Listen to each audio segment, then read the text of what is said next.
Start.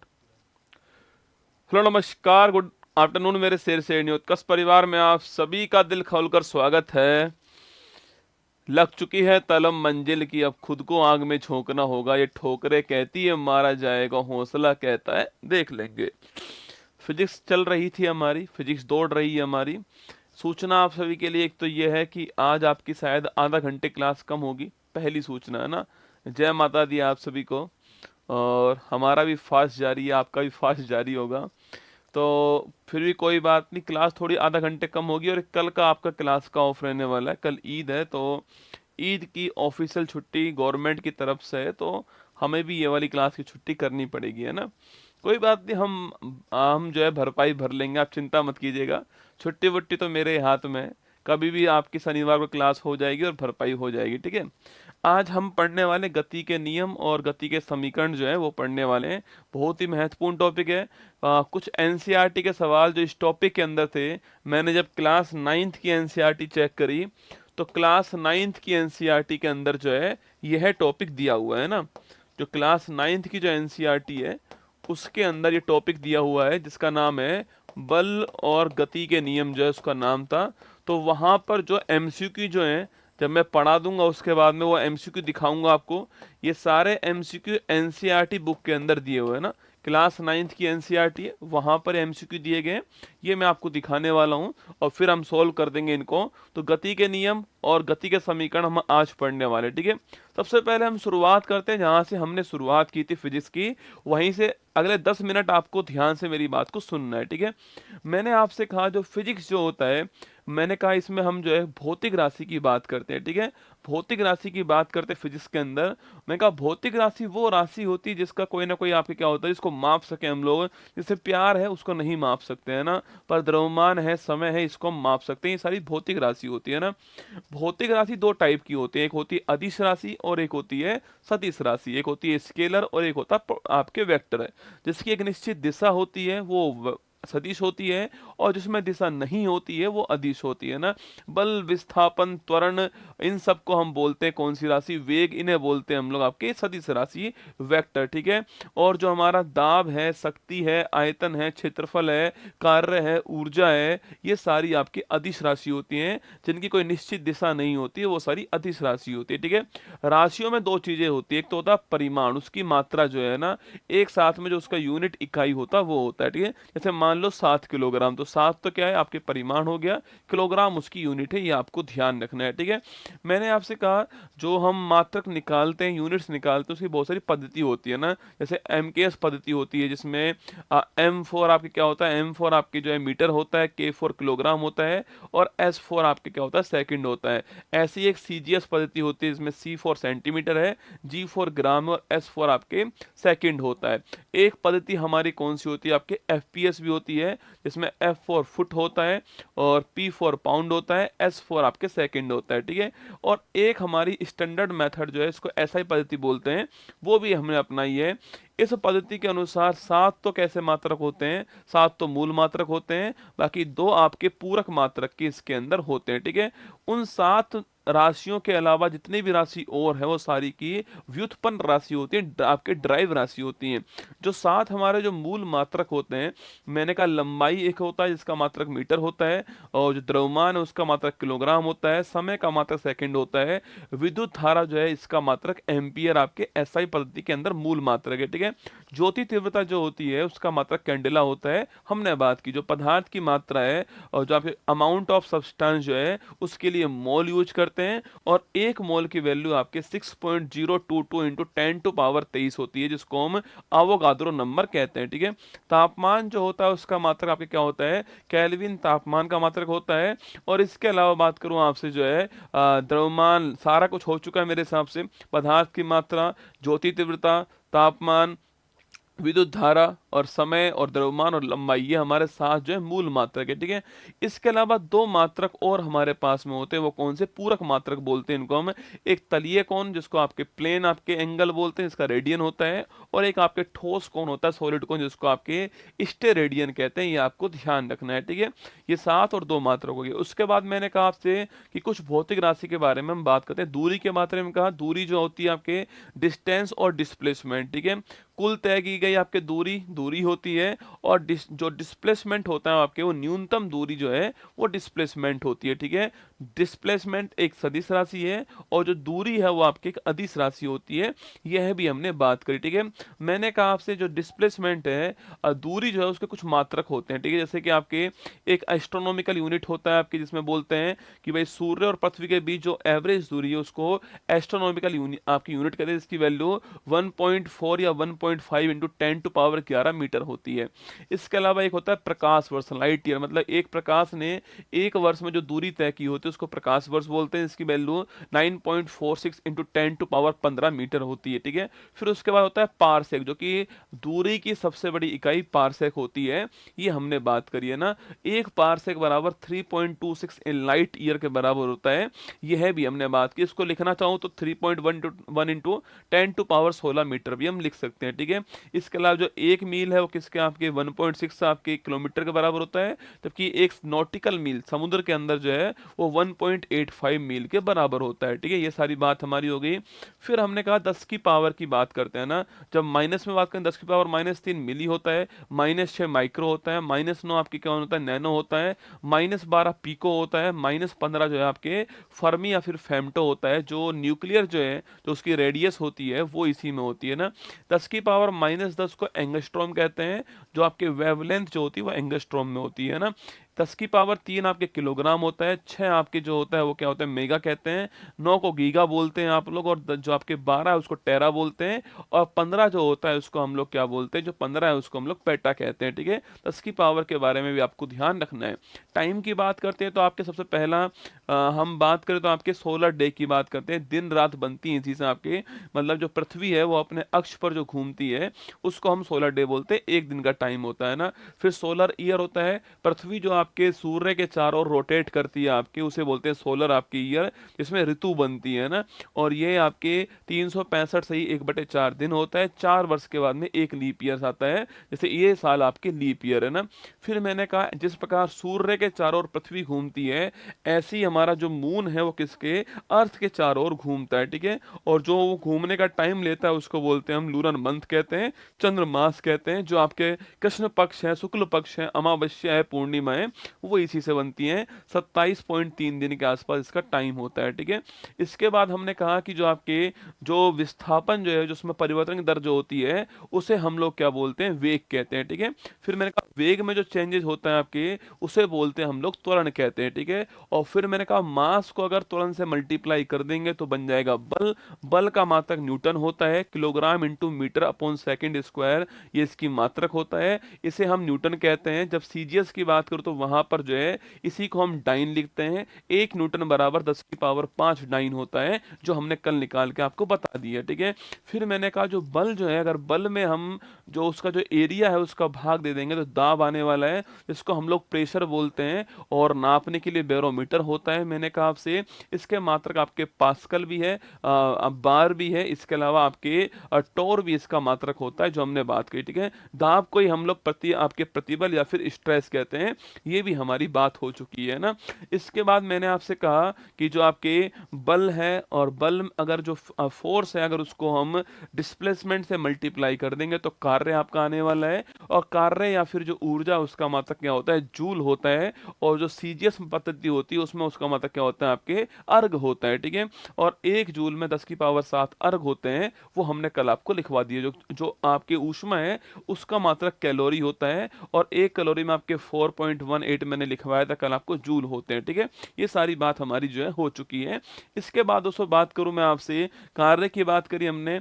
जो कार्य दोस्तों आपके, जो कार्य मैंने बताया आपको, कार्य हो गया, बल हो गया, ऊर्जा हो गया, और इसके अलावा आपका अब बात करूँ मैं जो ध्वनि जो होती है उसकी तीव्रता की बात करूँ मैं आपसे, ध्वनि की जो इंटेंसिटी होती है मतलब कितना तेज साउंड है वो डेसिबल में काउंट करते हैं, ठीक है? और जो स्पीड है उसको मैक में काउंट करते हैं ना। अगर 1 मैक से कम है तो उसको हम बोलते हैं सबसोनिक बोलते हैं, ठीक है? 1 से 5 मैक है तो उसको हम बोलते हैं सुपरसोनिक कहते हैं, और 5 मैक से अधिक है तो हम उसको बोलते हैं आपके हाइपरसोनिक कहते हैं, ठीक है?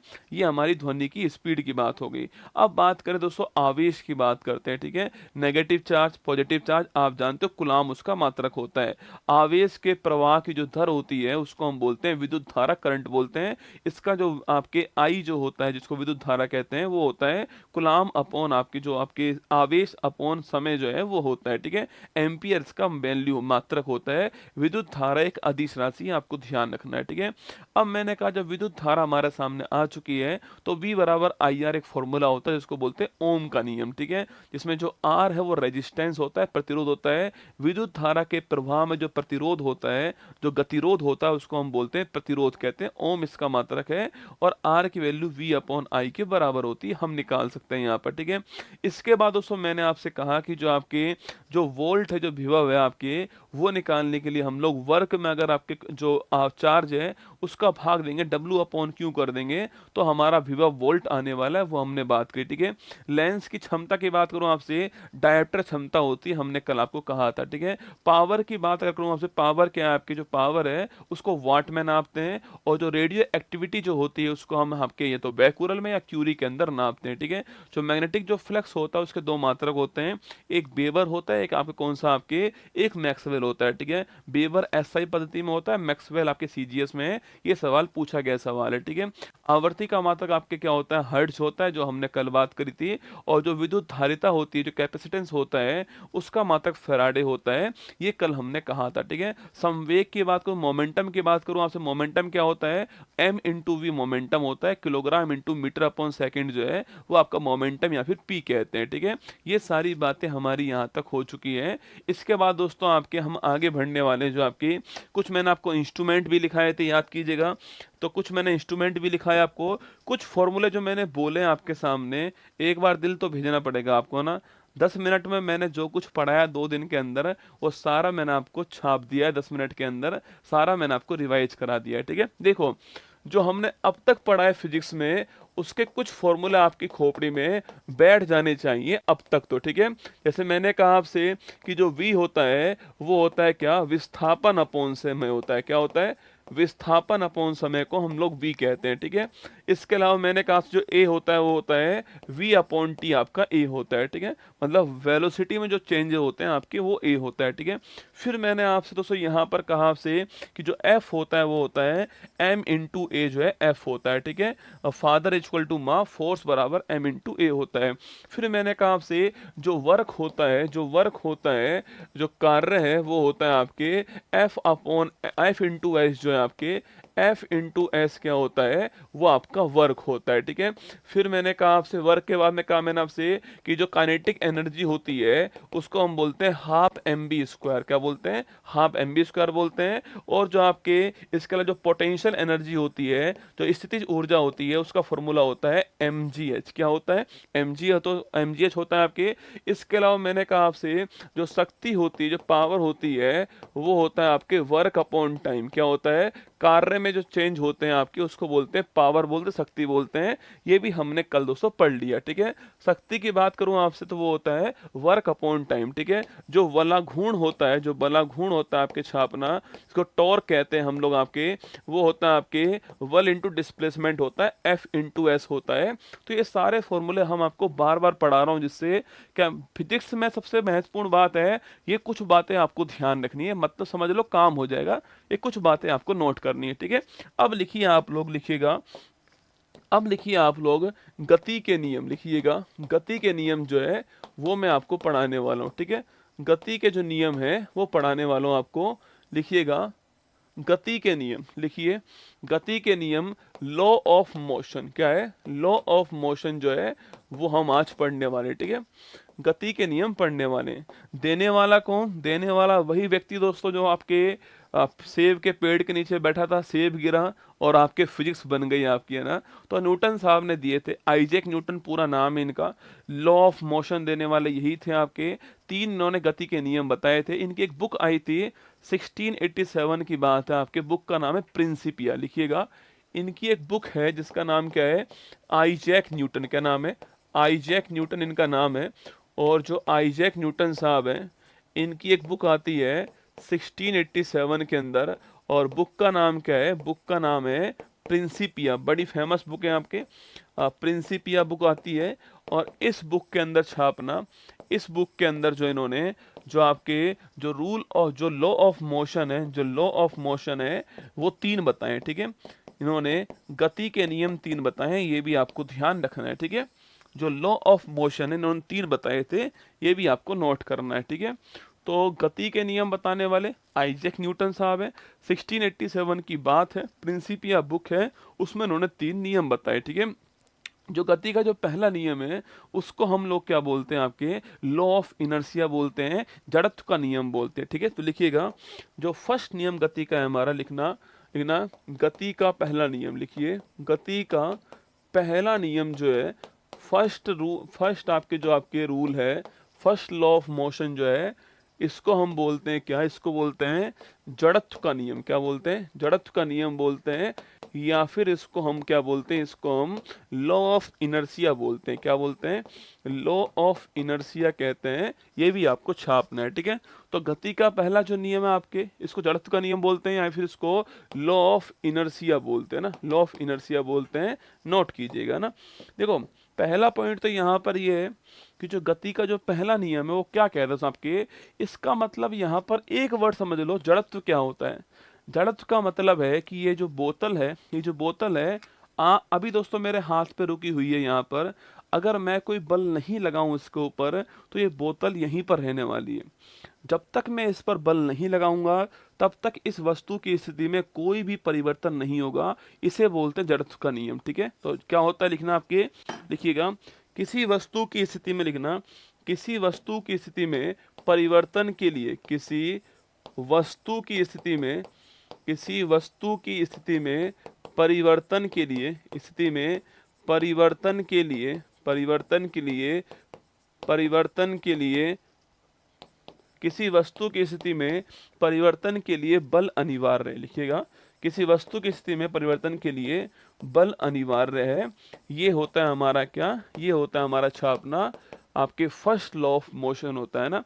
कोई वस्तु अगर स्थिर है तो वो स्थिर रहेगी जब तक उसके ऊपर बल नहीं लगेगा, और कोई वस्तु गतिशील है तो वो गतिशील रहेगी जब तक उसके ऊपर कोई बल नहीं लगेगा, ठीक है। लिख लीजिएगा, मैंने कहा है वस्तु की अगर स्थिति चेंज करनी है अगर आपको, तो उस पर बल लगाना अनिवार्य होगा, ठीक है। लिखना लिखना लिखना,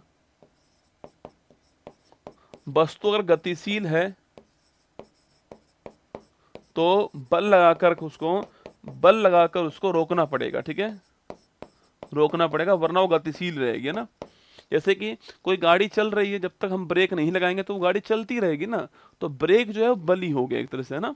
इसके अलावा कोई वस्तु अगर स्थिर है और हम चाहते हैं उसको चलाना चाहते हैं तो बल लगाकर उसको चलाना पड़ेगा, ठीक है, बल लगाकर उसको चलाना पड़ेगा, रेस देनी पड़ेगी, ठीक है, रेस देनी पड़ेगी। ये दोनों काम हमें करने पड़ेंगे अगर हम चाहते हैं कि जो वस्तु जो है उसकी जो स्थिति है उसे चेंज करना चाहते हैं, तो ये काम हमें करना पड़ेगा, ठीक है। इसके जब भी ये सवाल पूछता है ना आपसे, कभी नियम नहीं पूछता, नियम के उदाहरण पूछता है ना। और जो एनसीईआरटी के जो उदाहरण जो हैं वो सारे मैं आपको यहाँ पर लिखवा देता हूँ, ठीक है। देखिएगा, इसके एग्जाम्पल देखना आप लोग, लिखिएगा, इसके लिए उदाहरण लिखना, इसके एग्जाम्पल्स लिखिए आप, जो है जो बड़ा महत्वपूर्ण है, और ये सारे एग्जाम्पल एनसीईआरटी बुक के अंदर दिए गए हैं, ठीक है। सबसे फेवरेट एग्जाम्पल कौन सा होता है, मान लो आप एक बस के अंदर जा रहे हो और आप खड़े हुए हो बस के अंदर, आपके आगे जो है वो आप जिसको पसंद करते हो वो खड़ी हुई है ना, ऐसा मान लो, ठीक है, वो खड़ी हुई है आपके आगे जो है, आप बस के अंदर जा रहे हो, आपका दिमाग उसी पर है, क्या आपका दिमाग उसी पर है, बस के ऊपर है ही नहीं, है ना। आपको लग रहा है बस ये सफर चलता ही रहे, यूं ही, है ना, बस यूं ही सफर चलता रहे। एकदम दोस्तों बस के सामने गाय आ गई, ठीक है, और बस ने एकदम ब्रेक लगा दी। अब दोस्तों बस ने तो ब्रेक लगा दी है, पर आपकी ब्रेक नहीं लगी है, क्योंकि आपका दिमाग है नहीं, आप अभी भी बस के साथ ही चल रहे हो। अब बस तो रुक चुकी है, पर आप चल रहे हो। जैसे दोस्तों बस ब्रेक लगाएगी एकदम से आपके, आप सीधा उसके ऊपर गिरोगे जाकर ना, और फिर वो आपके क्या करेगी, थप्पड़ मारने वाली है। तो यहाँ पर दो बल लगने वाले हैं, ठीक है। पहला दोस्तों बल जो होने वाला आपके, जैसी बस ने ब्रेक लगाई तो इंसान जो है एकदम से आगे की ओर गिरता है, क्योंकि जो इंसान है उसकी बॉडी तो अभी भी बस के साथ मूव ही कर रही थी, है ना। बस रुक गई है पर बॉडी चल रही है आगे, तो वो एकदम से आगे गिरने वाला है, ठीक है। और सेकंड जो है, जैसे ही आप उसके ऊपर गिरोगे तो एक्शन जो करा है आपने उसके खिलाफ रिएक्शन होगा, और आपके गाल पे तमाचा पड़ने वाला है। वो है गति का तीसरा नियम, ठीक है। उसके बारे में थोड़ी देर बाद हम बात करेंगे। तो बस के एकदम से रुकने पर उसमें खड़े व्यक्ति का, उसमें बैठे व्यक्ति का एकदम आगे की ओर गिरना जो होता है, वो यही नियम है, ठीक है। लिखिएगा, लिखिए फर्स्ट एग्जांपल। बस के बस के अचानक रुकने पर, बस के अचानक रुकने पर बैठे यात्री का आगे की ओर झुकना। कभी घोड़ा देखा है आपने? सो घोड़े पे जैसे ही बैठोगे और एकदम घोड़ा चलना स्टार्ट करता है तो आप पीछे की ओर जाते हो ना, आप दोनों पीछे की ओर जाओगे, ठीक है। तो वो भी इसी का एग्जाम्पल है, ठीक है। लिखिएगा सेकंड, बस घोड़े, कुछ भी लिख दीजिए, कि अचानक चलने पर, अचानक चलने पर बैठे यात्री का, बैठे यात्री का पीछे की ओर, बैठे यात्री का पीछे की ओर गिरना। ये दोनों इसके एग्जाम्पल है, ठीक है। बस में कोई यात्री बैठा हुआ है और एकदम से बस चलती है, तो जो यात्री जो है वो एकदम से पीछे की ओर गिरने वाला है, ठीक है। अगर बस एकदम रुकती है तो जो यात्री बैठा हुआ है वो एकदम से उसके ऊपर जो है गिरने वाला है। मैंने आपसे कहा वैसा ही हुआ है, ठीक है। तो ये दो पॉइंट आपके सामने आ चुके हैं, ठीक है। लिखिए थर्ड पॉइंट लिखना आप लोग जो है, लिखिएगा थर्ड पॉइंट लिखिए। या दोस्तों कोई आपका टॉवल सूख रहा है, मान लीजिए कोई टॉवल सूख रहा है और आपने एकदम से डंडा मारा, टॉवल के ऊपर डंडा मारा एकदम से, तो आप चेक करना जो टॉवल में जो धूल के कण होते हैं, डंडा आपने टॉवल के ऊपर मारा तो टॉवल तो गति करने लग गया ऐसे, पर धूल के कण वहीं पर थे अभी भी ना, धूल के कण नीचे गिरते हैं एकदम से, तो ये भी आपको ध्यान रखना है, ठीक है। लिखिएगा, लिखना आपके जो आपके लिखना ऐसे लिखिए, पेड़ की शाखा लिखना। पेड़ से जब पेड़ को हिलाते हैं तो पेड़ को हिलाने के बाद, पेड़ को हिलाने के बाद, पेड़ को हिलाने के बाद फल का टूटना लिखना। फल का टूटकर नीचे गिरना, फल का टूटकर नीचे गिरना जो है वो इसका होने वाला है, ठीक है। तो पेड़ को हिलाने के बाद फल का टूटकर नीचे की ओर गिरना, ये भी इसी का एग्जाम्पल होगा। पेड़ में है, आपने पेड़ आपने ऐसे ऐसे हिलाया, और फल जो है, देखो पेड़ को आपने हिलाया, फल तो अपनी जगह पर ही है, पेड़ हिल रहा है तो फल टूटकर नीचे गिर जाएगा, ठीक है। वो भी इसी का एग्जाम्पल होने वाला है, ठीक है। अगला एग्जाम्पल लिखिए आप जो, अगला एग्जाम्पल लिखिए। तो बस के अचानक रुकने पर बैठे यात्री का आगे की ओर झुकना, बस घोड़े के अचानक चलने पर बैठे यात्री का पीछे की ओर गिरना, पेड़ को हिलाने के बाद फल का टूटकर नीचे गिरना, ये भी इसका एग्जाम्पल है। और टॉवल वाला एग्जाम्पल लिख दीजिए, लिखिए, लिखिए लिखिए टंगे हुए कंबल पर, टंगे हुए कंबल पर, टंगे हुए कंबल पर डंडे से चोट मारने पर, डंडे से चोट मारने पर, चोट मारने पर धूल के कणों का, धूल के कणों का नीचे गिरना।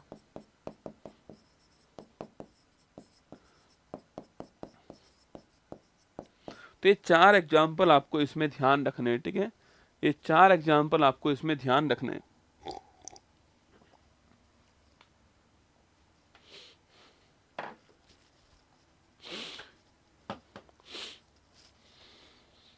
ये जो है ना, ये पेड़ का जो पेड़ वाला जो एग्जाम्पल है वो एनसीईआरटी में लिखा हुआ है ना, पेड़ वाला एग्जाम्पल एनसीईआरटी में और एक बस वाला एग्जाम्पल एनसीईआरटी में।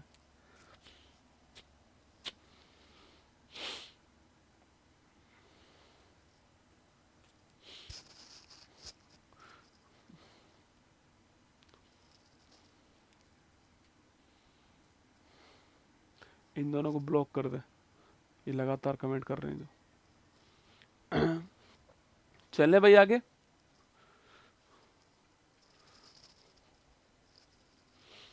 चलो लिखो, सेकंड नंबर लिखना। तो ये तो पहला नियम हो गया, मतलब कोई वस्तु अगर स्थिर है तो वो स्थिर रहना चाहती है जब तक उसके ऊपर आप बल नहीं लगाओगे। ठीक है, कोई वस्तु गतिशील है तो वो गतिशील रहना चाहती है जब तक आप बल नहीं लगाओगे, सीधी सी बात है। बल लगाओगे तो उसकी स्थिति में चेंज होगा, ये आपको कंसेप्ट ध्यान रखना है। ठीक है, आगे लिखिए। लिखिए गति का सेकंड नियम, गति का दूसरा नियम, सेकंड रूल ऑफ मोशन। क्या है? Second rule of motion. ठीक है, गति का दूसरा नियम। देखिए इसके अनुसार क्या है, इसमें बताया गया कि जो बल जो होता है वो द्रव्यमान और जो त्वरण है उसके गुणनफल के बराबर होता है। ठीक है, इसमें है कि जो बल है वो द्रव्यमान और त्वरण, द्रव्यमान और त्वरण के गुणनफल के बराबर होता है।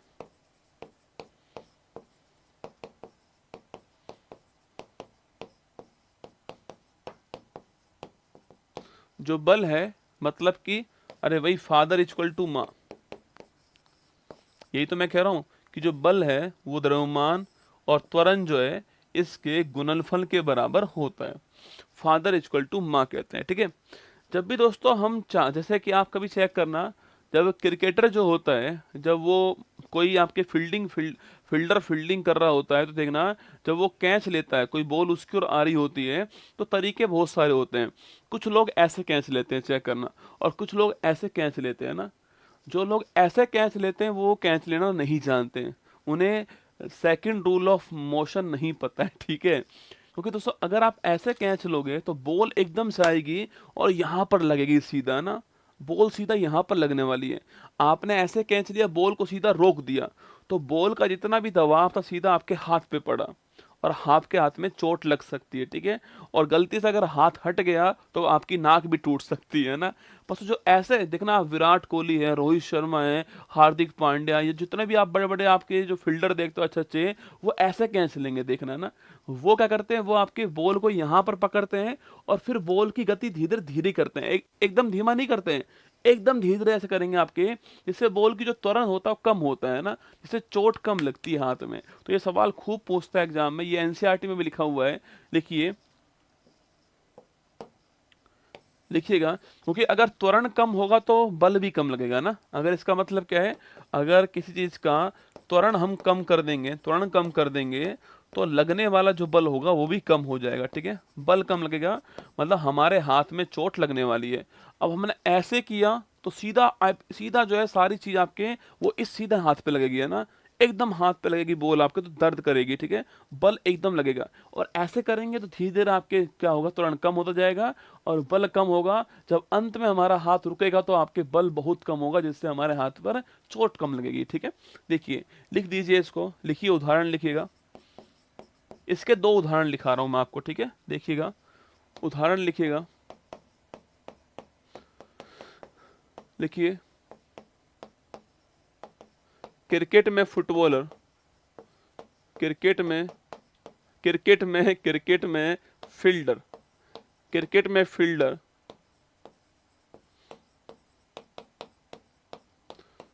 फुटबॉल में गोलकीपर, कोई भी एग्जाम्पल आ सकता है ना। क्रिकेट में फील्डर, फुटबॉल में गोलकीपर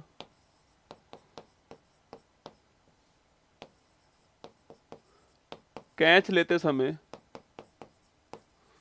कैच लेते समय बॉल की दिशा में, गेंद की दिशा में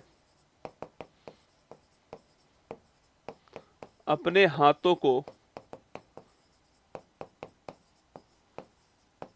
पीछे की ओर लाते हैं।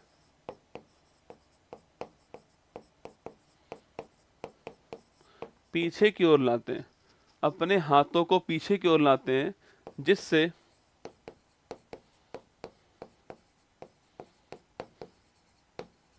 त्वरण कम होने से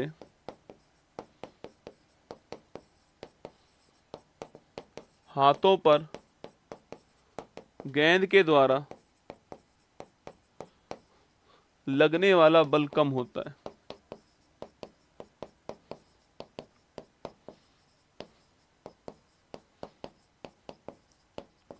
जिससे हाथों में चोट कम लगती है। देखो आज तो आपको समझ में आ गया, 20 दिन बाद आपको ये पढ़ना पड़ेगा पूरा, तब समझ में आएगा ना। इसलिए मैंने सारी बात लिखा दी आपको, ऐसा क्यों होता है, ठीक है। चोट कम लगे इसलिए वो अपने हाथों को बॉल के साथ पीछे की ओर ले जाता है, जिससे उसका त्वरण कम होता है। त्वरण कम होने पर बल कम होता है, जिससे चोट कम लगती है। वो समझा दिया मैंने आपको ना। सेकंड, एक एग्जाम्पल और लिखा हुआ है एनसीईआरटी में, और वो उसका जो एग्जाम्पलर वाला पॉइंट है वहां पर लिखा हुआ है, तो मैं वो भी लिखा रहा हूँ आपको ना, लिखिएगा। या दोस्तों जो वाहन होते हैं, व्हीकल जो होते हैं, देखना आप जो है, जब ब्रेकर से वो जाते हैं तो झटके जो लगते हैं उनको कम करने के लिए जो है उसमें शॉक ऑब्जर्वर लगे होते हैं ना। मतलब वो आपके दिखते हो आपके, वो ऐसे लगे होते हैं आपके, क्या बोलते हैं उनको भाई, जो लगे होते हैं नीचे, अरे गाड़ी में जो लगे होते हैं ना, स्प्रिंग सी, शॉकर लगे होते हैं ना। शॉकर जितने अच्छे होंगे उतना ही आपके धचकियां कम लगती है इंसान को, क्योंकि जो मूवमेंट है ना वो सारा शॉकर झेल लेते हैं अपनी तरफ। तो लिखिएगा, देखिए वाहनों में झटके कम लगे, वाहनों में झटके कम करने के लिए शॉक ऑब्जर्वर शॉक ऑब्जर्वर का उपयोग करते हैं। शॉक ऑब्जर्वर का उपयोग करते हैं, ये एनसीईआरटी में लिखा हुआ है। उसके कुछ एग्जाम्पल्स लिखे हुए हैं आपके, उसमें लिखा हुआ है, ठीक है, तो नोट कीजिएगा।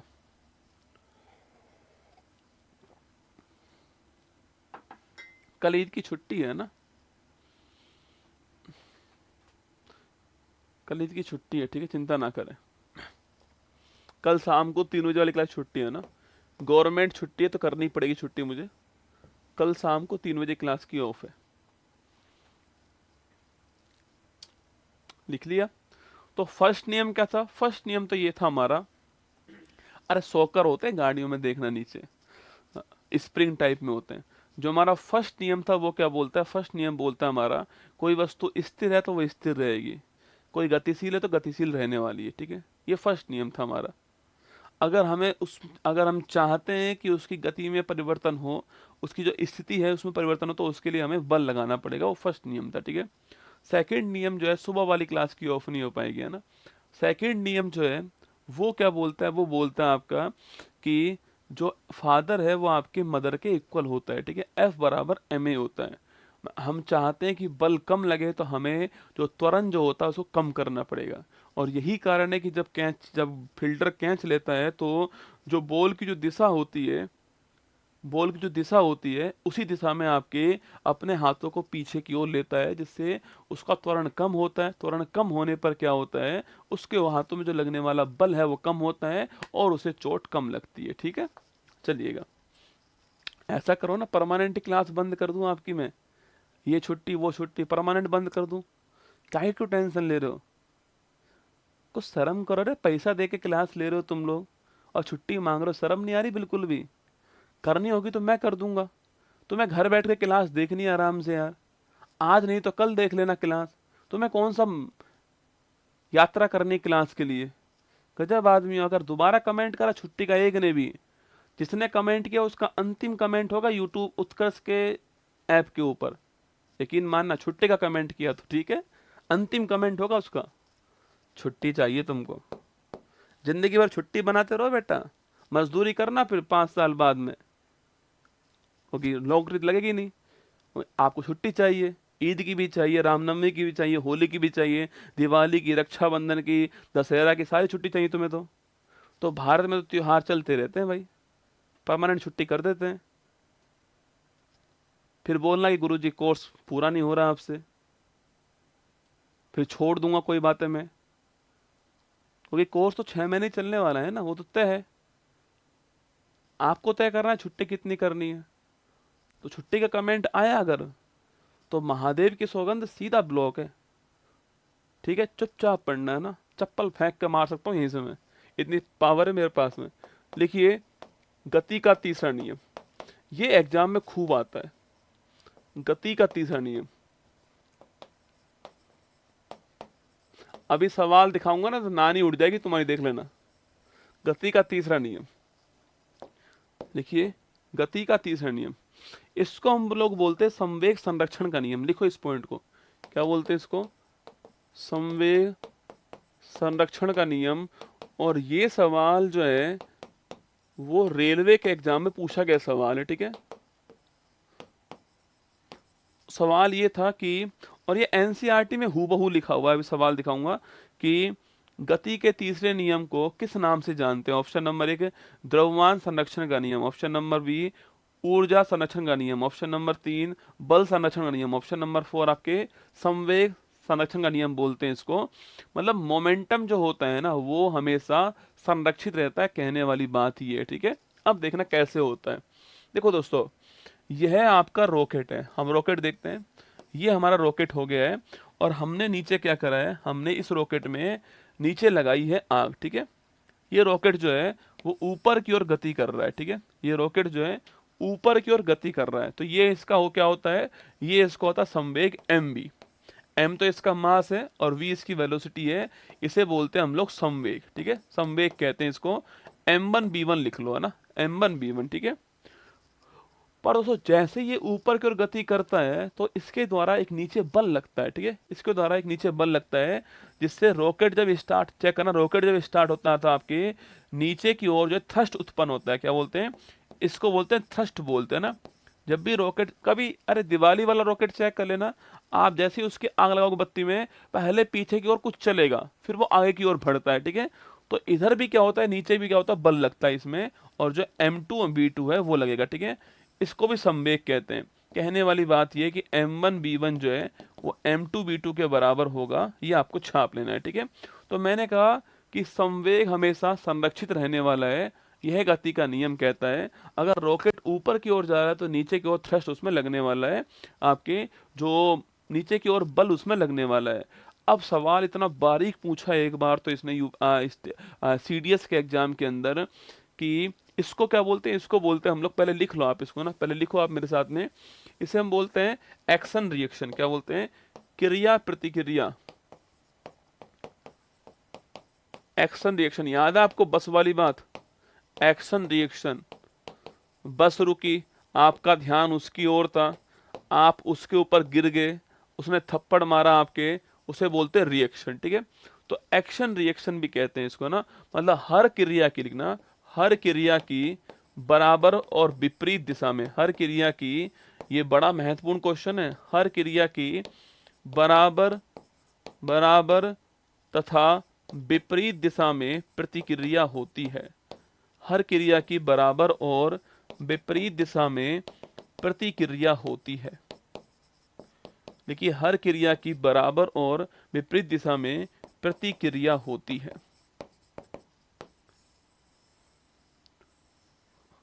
हर क्रिया की बराबर, मैं कह रहा हूं एवरी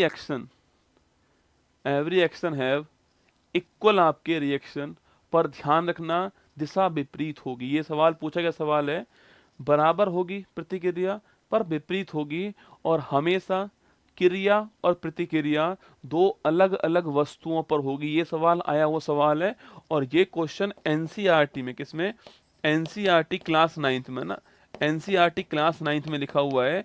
और लिख लेना क्वेश्चन क्या है, क्वेश्चन यही था कि लिखिएगा, क्रिया और प्रतिक्रिया, क्रिया और प्रतिक्रिया, क्रिया और प्रतिक्रिया दो विभिन्न वस्तुओं के ऊपर होगी, है ना, दो भिन्न भिन्न वस्तुओं के ऊपर होगी, दो भिन्न भिन्न वस्तुओं के ऊपर होगी, वस्तुओं के ऊपर होगी। ये बहुत ही अच्छा सवाल था ना, वस्तुओं के ऊपर होगी, दो अलग अलग। सवाल मैं दिखाऊंगा सवाल क्या है, पर अभी एक बार सुन लीजिए कि जो एक्शन रिएक्शन होगा वो बराबर होगा, विपरीत दिशा में होगा, पर जिसके ऊपर एक्शन हुआ है वो रिएक्शन किसी और के ऊपर होगा। जैसे मान लेते हैं कि आप गिरे, एक्शन हुआ आपके साथ में, उसने थप्पड़ मारा, रिएक्शन हुआ उसके द्वारा, ठीक है। जैसे दोस्तों आपने बंदूक चलाई तो बंदूक की गोली आगे गई, तो एक्शन हुआ बंदूक की गोली में आपके, और बंदूक ने आपके हाथ को पीछे फेंका तो रिएक्शन हुआ आपके हाथ के ऊपर। तो एवरी एक्शन हैव रिएक्शन, मतलब प्रत्येक जो एक्शन है उसके साथ में रिएक्शन भी होगा।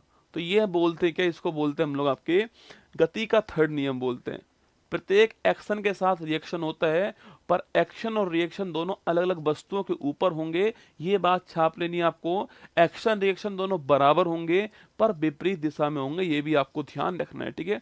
अब लिखो आप इसके एग्जाम्पल, है ना। अब लिखिए इसका एग्जाम्पल,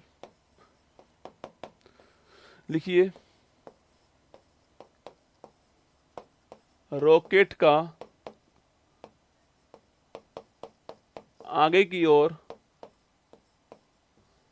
रॉकेट का चलना लिख लो सीधा, रॉकेट चलता है, प्रक्षेपण लिख लो उसका, लॉन्चिंग लिख लो, लॉन्चिंग, प्रक्षेपण लिख लो। रॉकेट चलता है ऊपर की ओर, पीछे से थ्रस्ट उसमें उत्पन्न होता है ना, थ्रस्ट पीछे से उत्पन्न होता है, ऊपर की ओर आगे बढ़ता है। लिखिएगा बंदूक चलाने पर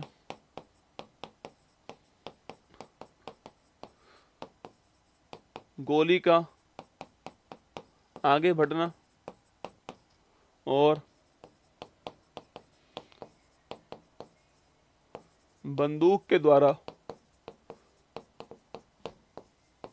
हाथ को पीछे धकेलना।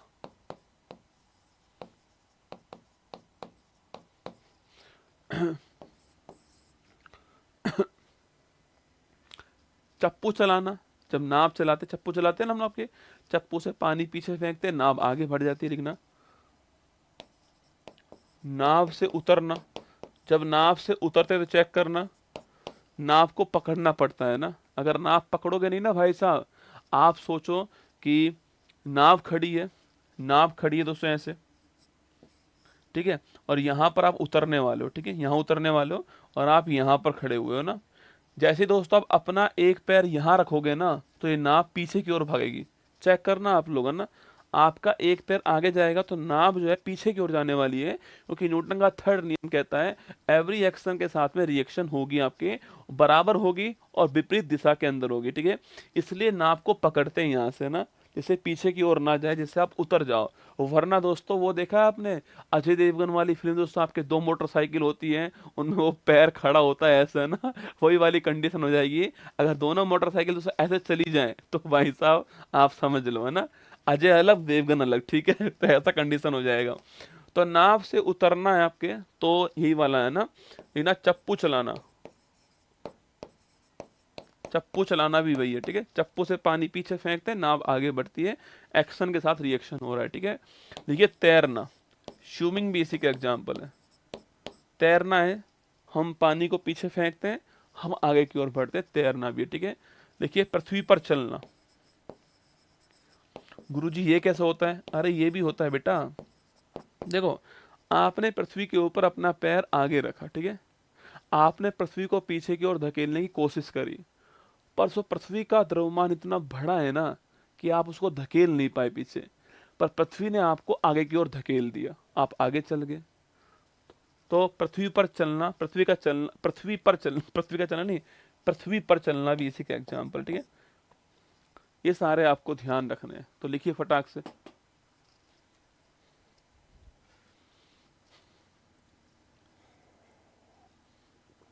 मॉर्निंग वाली क्लास होगी, हाँ, फूल और कांटे फिल्म, अरे वही।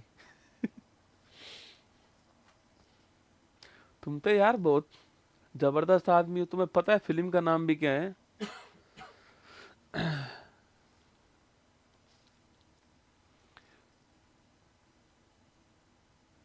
हाँ, PYQ लाया हूँ इसके, है ना, बढ़िया याद दिला दिया। टाइपिस्ट को 3 बार तो बोल दिया भेज दे।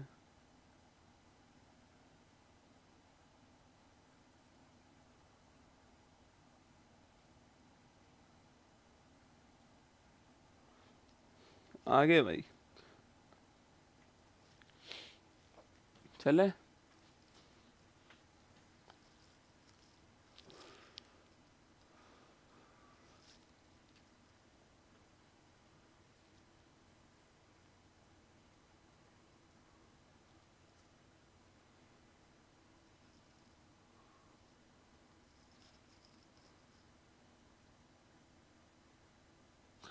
फिजिक्स का जो चैप्टर पढ़ा दिया उसके पीवाईक्यू में 90 क्वेश्चन सही हुए हैं। Thank you sir. अरे सारे होंगे, अरे चिंता मत करो। चले आगे। तो ये तो हो गए हमारे गति के तीनों नियम, ठीक है, 3 नियम। अब गति के 3 समीकरण भी होते हैं ना, लिखिए समीकरण। देखो यहां से पहले तो एप्लीकेशन वाला पोर्शन था, नाप का चलना, ये एप्लीकेशन है ना, नाप से उतरना, ये एप्लीकेशन है, ठीक है। अब जो आ रहा है वो आ रहा है आपके न्यूमेरिकल पोर्शन आ रहा है, ठीक है। 3 रिएक्शन होंगी, 3 हमारे पास समीकरण होंगे।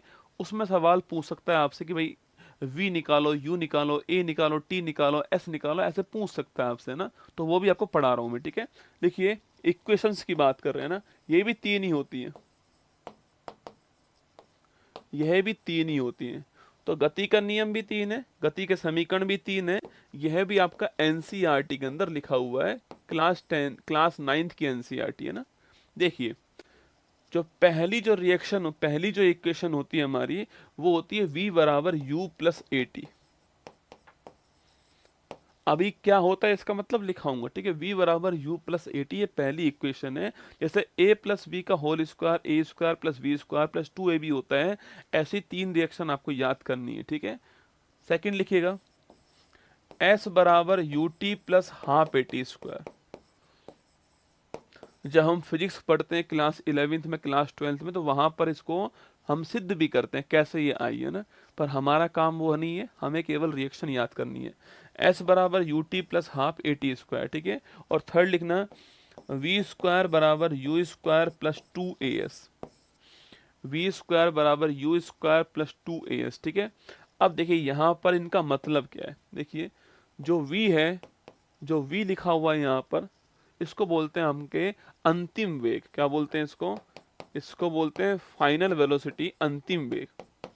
जो U लिखा हुआ है वो है आपके इनिशियली वेलोसिटी, प्रारंभिक वेग, प्रारंभिक वेग, ठीक है। और जो A है वो क्या है आपका? A है त्वरण, एक्सेलरेशन आपके त्वरण होता है, ठीक है। और जो T है आपका समय, T है टाइम या फिर समय, है ना। और जो आपका S है वो है डिस्प्लेसमेंट, विस्थापन। मैंने कहा था ना आपसे, S क्या है? विस्थापन है, डिस्प्लेसमेंट है ना। तो S तो हो गया, डिस्प्लेसमेंट हो गया, ठीक है। T टाइम हो गया है, A आपका एक्सेलरेशन हो गया है, U आपका इनिशियल वेलोसिटी हो चुकी है, और V आपका अंतिम वेग हो चुका है। 3 रिएक्शन है, B बराबर U प्लस AT, S बराबर UT plus half AT square, और V स्क्वायर बराबर U स्क्वायर प्लस 2AS। ये 3 रिएक्शन आपको ध्यान रखनी है, ठीक है। यह है इक्वेशंस ऑफ, 3 इक्वेशन है, 3 ही नियम थे गति के और 3 ही समीकरण है। इन 3 में आपसे सवाल पूछता है, कोई भी चीज देगा आपसे अगली चीज निकलवा लेगा, उसमें आपको रिएक्शंस लगानी होंगी और निकालना होगा। 1-2 एग्जाम्पल मैं कराता हूँ आपके इसको, ठीक है। तो B बराबर U प्लस AT, S बराबर UT plus half AT square, V square बराबर U स्क्वायर प्लस 2AS, ये 3 रिएक्शन है। V अंतिम वेग है, U प्रारंभिक वेग है, A त्वरण है आपका, T समय है, टाइम है, S आपका विस्थापन है, डिस्प्लेसमेंट है, ठीक है। तीनों लिख लिया आपने। B बराबर U प्लस AT, S बराबर UT plus half AT square, V square बराबर U स्क्वायर प्लस 2AS, ठीक है। अब देखिए देखिए नोट, मान लो कोई वस्तु है, वो विराम अवस्था से शुरू होती है, मतलब वो रुकी हुई है, अब उसको शुरू करना है, ठीक है। लिखिए कोई बस है, वो खड़ी हुई है, अब मुझे वहां से शुरू करना है उसको, ठीक है। तो यदि वस्तु लिखना, यदि वस्तु विराम अवस्था से शुरू होती है, तो मुझे आप ये बताओ कि अगर कोई वस्तु आपकी खड़ी हुई है, एक जगह खड़ी हुई है, और वो वहां से शुरू होती है, तो अगर आपसे पूछूं यहाँ पर उसका, उस वस्तु का प्रारंभिक वेग कितना होगा, 0 होगा। अरे खड़ी है ना वस्तु, तो ना, तो ऐसी कंडीशन में u बराबर 0। सवाल इसमें ही पूछता है आपसे, सवाल में पहली लाइन यही लिखी होती है कि एक वस्तु विराम अवस्था से शुरू होती है और फिर आगे कुछ और लिखा होता है, ठीक है। तो वहां पर आपको u बराबर 0 मानना है भाई। जो इनिशियल वेलोसिटी होगी वो 0 होगी, तो ये वस्तु आपकी विराम से शुरू हो रही है, ठीक है। लिखिए, अगर कोई वस्तु मान लेते हैं, कोई वस्तु आपके, कोई बस है, हमने ब्रेक लगाई और वो रुक गई है, ब्रेक लगाई वो रुक गई है, और पूछूं आपसे वहां पर अंतिम वेग क्या होगा, तो 0 हो जाएगा भाई। ब्रेक लगाया, वस्तु रुक गई है तो 0 हो जाएगा। विराम से शुरू हुई है तो u बराबर 0, वस्तु रुक चुकी है तो आपके v बराबर 0, ठीक है। तो ब्रेक लगाने पर रुकना, ब्रेक लगाने पर अगर वस्तु रुक चुकी है तो क्या होगा, तो v बराबर 0 होगा। यदि वस्तु विराम अवस्था से शुरू होती है तो u बराबर 0 हो गया, मतलब इनिशियल वेलोसिटी उसकी 0 हो गई। और अगर वस्तु मैंने ब्रेक लगाई और वस्तु रुक गई है आपके, तो v बराबर 0 हो गया है। ये दोनों बातें आपको ध्यान रखनी है, ठीक है। क्वेश्चन में ये दोनों बातें लिखता है वो ना, तो आपको नोट कर लेना है। सवाल अभी कराऊंगा आपको ना।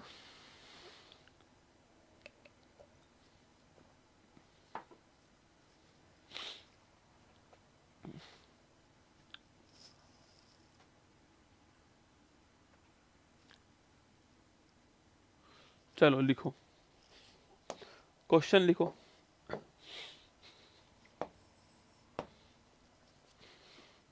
क्वेश्चन लिखो।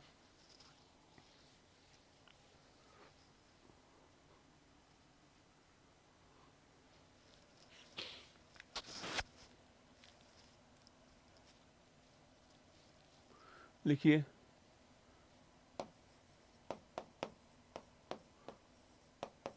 कोई बस विराम अवस्था से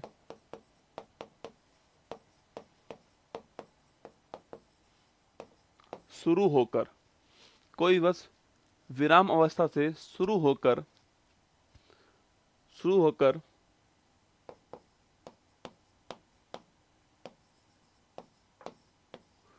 10 सेकंड में, 10 तो कम हो जाएगा, लिखो 50 सेकंड में, 50 सेकंड में 10 मीटर प्रति सेकंड के वेग को प्राप्त करती है, तो बस का त्वरण कितना होगा। बताओ, देख कौन बताएगा, बताओ आंसर क्या होगा।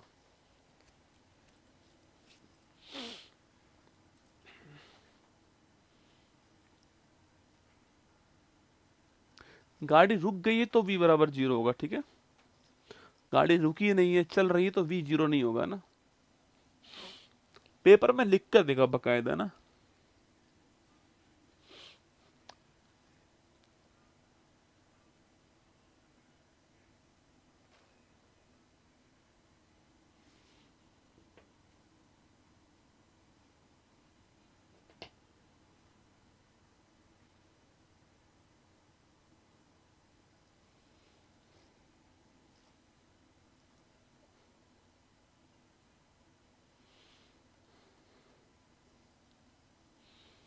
बताओ,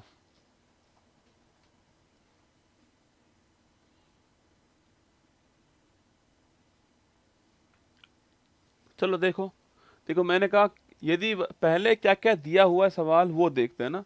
यदि कोई बस विराम अवस्था से शुरू होती है, मतलब कि u दिया हुआ है 0। अरे u 0 हो गया ना, पहली लाइन में u 0 हो गया। शुरू होकर 50 सेकंड में, 50 सेकंड मतलब t बराबर दिया हुआ है, t बराबर 50 सेकंड दिया हुआ है, ठीक है। 50 सेकंड में 10 मीटर पर सेकंड के वेग को प्राप्त करती है, तो v बराबर कितना हो गया है, 10 मीटर पर सेकंड हो गया है, ठीक है। सवाल पूछ रहा है आपसे, तो बस का त्वरण क्या होगा। तो देखिए, V है हमारे पास में, T है, U है हमारे पास में। तो यहाँ पर देखो ये रिएक्शन जो है हमारे पास में, V है, U है, T है, A निकालना है। तो ये रिएक्शन हमारी काम आएगी, ठीक है। देखिएगा, तो V बराबर U plus A T. V कितना दिया हुआ है? V दिया हुआ है 10 आपके, U हो गया 0, A कितना है आपके? A निकालना है, T है आपका 50 सेकेंड। तो A बराबर हो गया 10/50, ठीक है। 10/50 हो गया ना A बराबर। तो ये हो गया कितना आपके?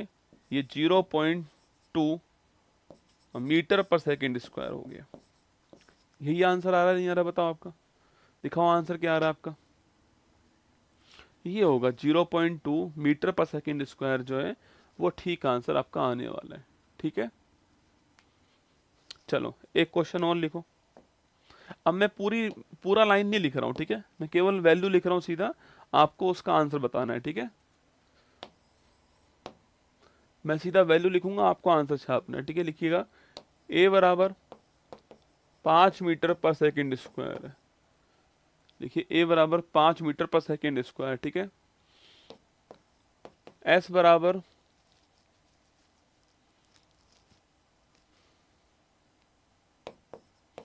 12 मीटर है। क्या है?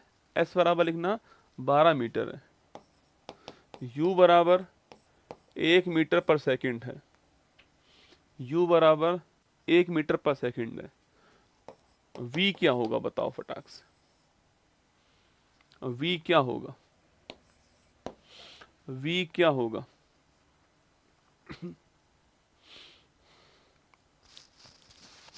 एक लिखिए, एस बराबर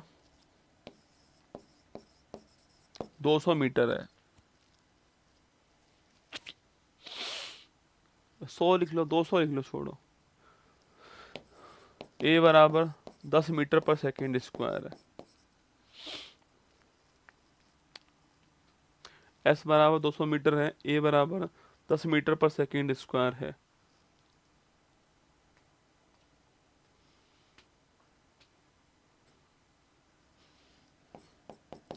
टी बराबर 4 सेकेंड। सोचना पड़ता है ना कि किससे वैल्यू एकदम फिक्स आ जाए ना, पॉइंटों में ना आए, ठीक है। पॉइंट में कौन निकालेगा बैठ के। टी बराबर 4 सेकेंड है ना, तो बताना है आपको प्रारंभिक और अंतिम वेग क्या होगा। मतलब आपको निकालना है यू और वी कितना होगा, यू और वी कितना होगा निकालना है। निकालो फटाक से दोनों क्वेश्चन। हाँ टाइम दे रहा हूँ ना, कर ले आराम से कर ले, बता फटाक से क्या होगा आंसर। टाइम ही टाइम है।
देखो ए बराबर 5 मीटर पर सेकंड स्क्वायर है, एस बराबर 12 मीटर है, यू बराबर 1 मीटर पर सेकंड है ना। तीन चीजें दी हैं, वी निकालना है। ठीक है, देखो हमारे पास में क्या क्या है, v बराबर u प्लस ए टी। यहाँ से v तो निकल जाएगा पर t नहीं है अपने पास में, ये से नो t थोड़ी है हमारे पास में, v तो निकाल लेंगे हम लोग यहाँ से। पर यहाँ देखो बेटा आप, यहाँ पर s हमारे पास में, ये से नो u हमारे पास में, और ये से नो a हमारे पास में, तो यहाँ से t निकाल लेंगे हम लोग। यहाँ से t निकालने के बाद में यहाँ चेप देंगे तो हमारा यहाँ पर v आ जाएगा।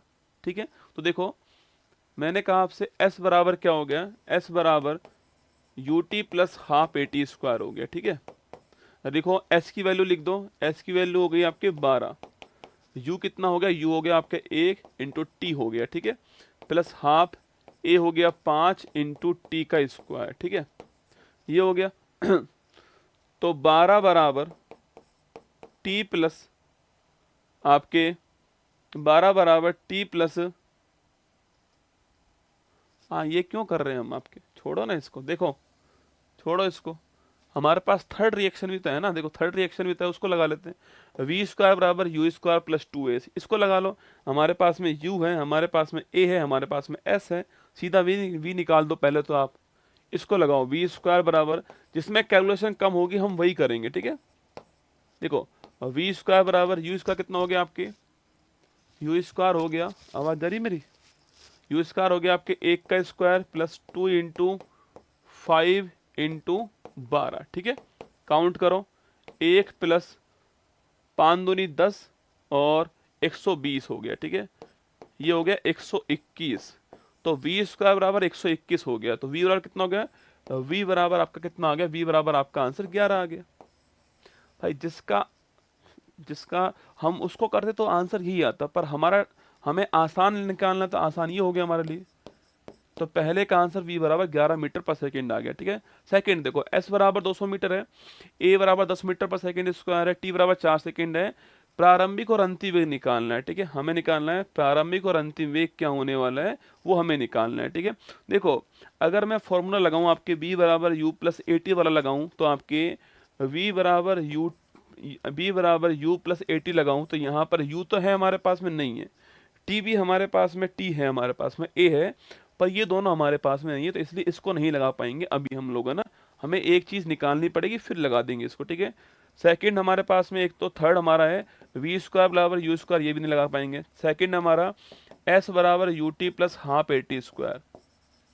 इसमें देखो क्या एस है हमारे पास में, एस है ना, क्या यू है हमारे पास में, यू नहीं है हमारे पास में ना, टी है हमारे पास में, टी है हमारे पास में, ए है हमारे पास में, ए है हमारे पास में। तो हम जो है ये वाला लगाएंगे पहले, फिर उसके बाद में ये वाला लगा के ये निकाल देंगे। ठीक है, देखिएगा, तो s बराबर U T plus half A T square है ना, ये लगाया मैंने। ठीक है, s बराबर U T plus half A T square, s की वैल्यू 200 हो गई है ना, s की वैल्यू 200 हो गई आपके। और यू टी की बात करूं मैं आपसे, u कितना है हमारा, u निकालना है, u निकालना है हमें, तो u को मल्टीप्लाई करा, t कितना है हमारा, t हो गया 4 है ना, t हमारा कितना आ गया, 4 आ गया। ठीक है, t 4 आ गया, और प्लस हाफ a कितना है, a हमारे पास में 10 आपके, 10 है a हमारे पास में, और t कितना है हमारा, t हो गया आपके 4 का स्क्वायर। ठीक है, ये हो गया 200 बराबर 4u प्लस ये 16, 160, 2 का भाग दिया कितना गया, 80 आ गया। ठीक है, तो 4u बराबर कितना आ गया, 200 माइनस 80 आ गया, मतलब कि 120 आ गया। और u बराबर कितना आ गया, 120 अपॉन आपके 4 आ गया है, मतलब 4 तिया 12, 30 मीटर पर सेकंड आ गया। अरे यही आ रहा है आंसर, बताओ मुझे फटाक से, यही आंसर आ रहा है आपका, s बराबर 30 आ रहा है, u बराबर 30 आ रहा है। तो अब निकालो, v बराबर u प्लस ए टी हो गया, u कितना आ गया, u हो गया आपके 30 हो गया, a कितना आपके, a हो गया आपके 10 हो गया ये, और t कितना है, t आपके 4 हो गया, तो 30 प्लस 40 70 आ गया। कोई दिक्कत इसमें सवाल में आपको, कोई दिक्कत नहीं है ना। अब एक सवाल मैं आपको वो दिखा रहा हूं जो सवाल आपके एग्जाम में आया हुआ सवाल है। ठीक है,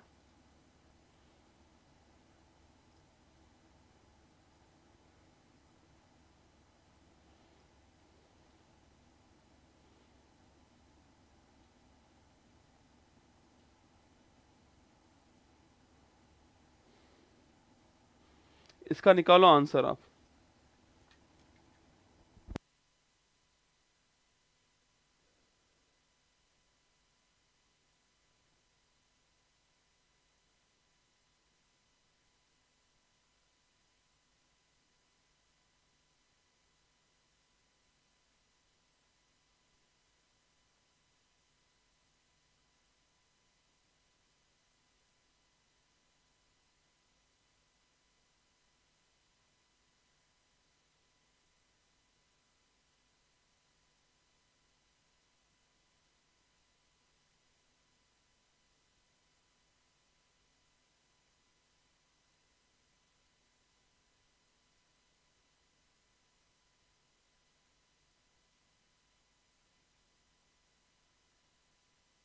समझा देता हूँ मैं सवाल आपको। सवाल क्या बोल रहा है, सवाल देख लीजिए। सवाल बोल रहा है ए कार अप्रोचिंग ए स्कूल जोन स्लो डाउन, मतलब एक कार जो है वो स्कूल से गुजर रही है, स्कूल वाले क्षेत्र से गुजर रही है, तो उसने अपनी स्पीड कम कर दी है ना। उसने अपनी स्पीड जो है 36 मीटर पर सेकंड से 9 मीटर पर सेकंड कर दी है, ठीक है।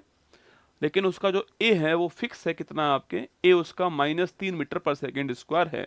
How much time is car required to slow down to final velocity जो है, मतलब ये कहना जा रहा है कि आपके कितना टाइम लगेगा उसको 36 मीटर पर सेकेंड से 9 मीटर पर सेकेंड आने में, कितना टाइम लगने वाला, सवाल आपसे ये पूछ रहा है। सवाल बहुत आसान है, सवाल पूछा गया एग्जाम के अंदर, ये सवाल पूछा गया, मैंने हुबहू उठा लिया है। और मेरे पास जो सवाल ये आते हैं ना, सारे इंग्लिश मीडियम वाले आते हैं ना, तो बताना आपको क्या आंसर होगा इसका, ठीक है। बताइए, करो कोशिश तो करो। अरे कर भी दिया तुमने, गजब आदमी हो रे तुम तो, होशियार हो तुम तो बहुत। देखो सवाल क्या बोल रहा है, सवाल बोल रहा है कि एक कार है। होता क्या है, जब कार जब स्कूल के पास से जा रही है, स्कूल वाले एरिया से जा रही है, तो उसने अपनी स्पीड कम कर दी है ना, कम करती है अपनी स्पीड। तो जो पहले जो उसकी स्पीड थी ना, जो पहले उसकी स्पीड थी वो थी 36 मीटर पर सेकंड, और फिर जब बाद में उसकी स्पीड हो गई कितनी आपके 9 मीटर पर सेकंड हो गई, ठीक है। ये उसने स्पीड कम करी है, पर उसके बीच में उसका जो ए है ना वो फिक्स कितना है, ए आपके उसका -3 मीटर पर सेकंड स्क्वायर है। ए तो कम दोस्तों होना ही है भाई, ए तो माइनस में होगा क्योंकि उसकी स्पीड कम हुई है, स्पीड में चेंजेस नेगेटिव हुए हैं, तो ए तो आपका माइनस होने ही वाला है, ठीक है। सवाल दिखाओ मुझे भाई। सवाल पूछ रहा है आपसे कि इस कंडीशन में जो स्लो डाउन उसने किया है उसमें कितना टाइम लगेगा यहां से यहां पहुंचने में, सवाल ये पूछ रहा है। मतलब ये तो हमारा u हो गया भाई, ये तो हमारी इनिशियल वेलोसिटी हो गई, ये हमारा v हो गया, और ये हमारा a हो गया। निकालो v बराबर u प्लस ए टी हो गया। v कितना है आपके, v 9 हो गया है, u कितना है 36 हो गया है, प्लस a आपके -3 हो गया है, इनटू आपका t हो गया है। तो 9 -36 कर दिया मैंने, और -3 इंटू टी कर दिया। देखो 36 में से 9 गए, कितने बच गए आपके 27 हो गया माइनस का, बराबर -3 टी हो गया, माइनस माइनस कट गया, टी बराबर आपके 27/3 9 सेकंड हो गया। किस किस का आंसर आ रहा है ये, किस किस का आंसर ये आया बताओ। सवाल ऐसे पूछे है, इसमें कोई रॉकेट साइंस तो है नहीं मेरे हिसाब से, कर दोगे ना ये सवाल, कोई दिक्कत थोड़ी है इसको करने में। एक एक सवाल और पूछूं, चलो एक और पूछ लूं सवाल।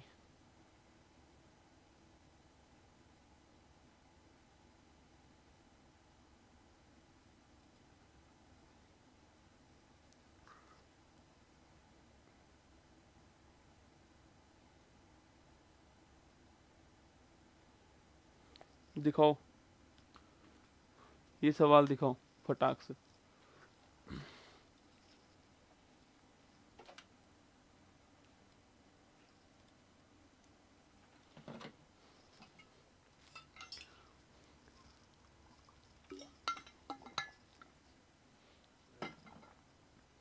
मुझे दिखाओ। देखो बेटा, the first equation of motion give the relation between, सवाल पूछा जो मोशन का जो फर्स्ट इक्वेशन है जो वो किस किस में रिलेशन को बताएगा। Option number 1 position and time, option number the, option number 2 आपके पोजीशन एंड वेलोसिटी के अंदर, ऑप्शन नंबर 3 है वेलोसिटी टाइम एंड एक्सेलरेशन के अंदर, ऑप्शन नंबर 4 है वेलोसिटी एंड एक्सेलरेशन के अंदर ऑप्शन नंबर 5 नॉट अटेम्प्ट। बताओ मुझे क्या आपका आंसर आने वाला है, आपका आंसर क्या होगा, आपके अकॉर्डिंग आपको बताना है, ठीक है।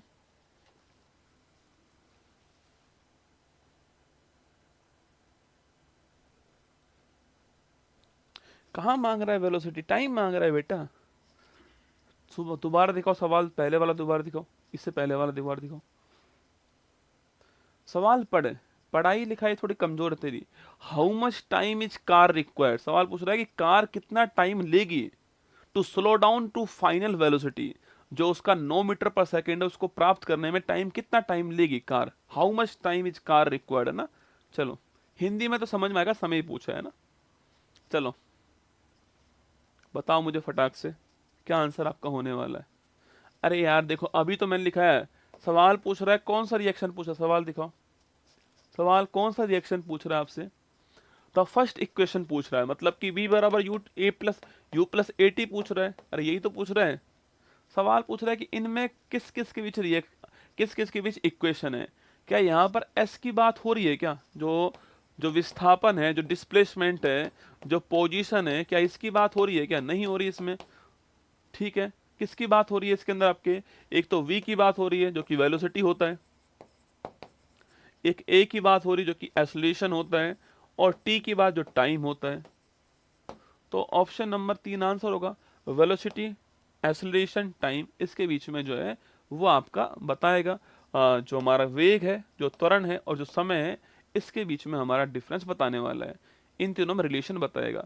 अब अगला सवाल जो है ना वो थोड़ा खतरनाक है, ध्यान से आंसर देना, उसका सवाल एग्जाम में आया हुआ सवाल है पर थोड़ा समझने वाला सवाल है। बताऊं अगर कहो तो आप लोग, चलो अब इसका आंसर बताओ आप लोग, दिखाओ सवाल। ये सवाल इंपॉर्टेंट भी है ना, सवाल इंपॉर्टेंट भी है, फिर पूछ सकता है सवाल आपको, महत्वपूर्ण सवाल। सवाल क्या बोल रहा है, which of the following change when a body perform uniform circular motion. जब एक, मैं अब समझा रहा हूं आपको, समझाने के बाद तो आप कर ही दोगे समझाऊंगा नहीं, ठीक है। सवाल है कि जब एक पिंड या फिर बॉडी यूनिफॉर्म सर्कुलर मोशन करती है, मतलब एक समान वृत्तीय पथ में घूमती है, तो कौन सी चीज चेंज होगी। Option number 1 speed, option number 2 mass, option number 3 direction, option number 4 kinetic energy. बताओ क्या आंसर होगा। सवाल बहुत बढ़िया है, सवाल बहुत अच्छा है, ये थ्योरी के रूप में पूछ सकता है सवाल आपसे ना।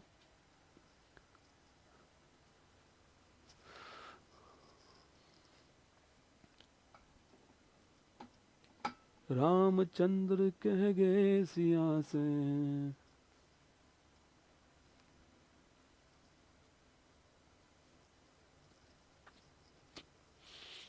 आप बता लो एक बार आंसर, फिर मैं बताऊंगा।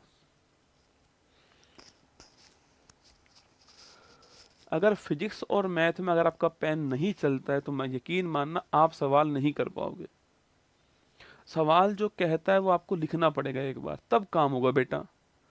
केवल बैठकर तुक्का नहीं मारना फिजिक्स केमिस्ट्री में, ये कोई हिस्ट्री थोड़ी है, ये फिजिक्स है। जो सवाल बोल रहा है उसको बनाओ पहले एक बार, सवाल कह क्या रहा है, फिर समझ में आएगा सवाल क्या कहना चाह रहा है।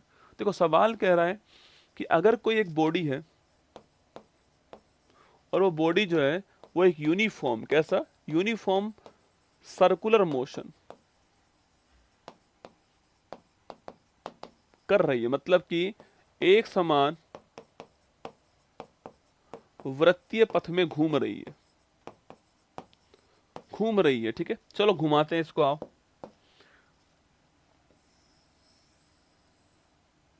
ठीक है, मान लो बेटा यहां पर मान लो कोई बॉडी है यहां पर, ठीक है, ये बॉडी है। सवाल ये कह रहा है कि सवाल कह रहा है कि बॉडी मान लेते हैं ये इस आपके वृत्ताकार पथ के अंदर घूम रही है, ठीक है,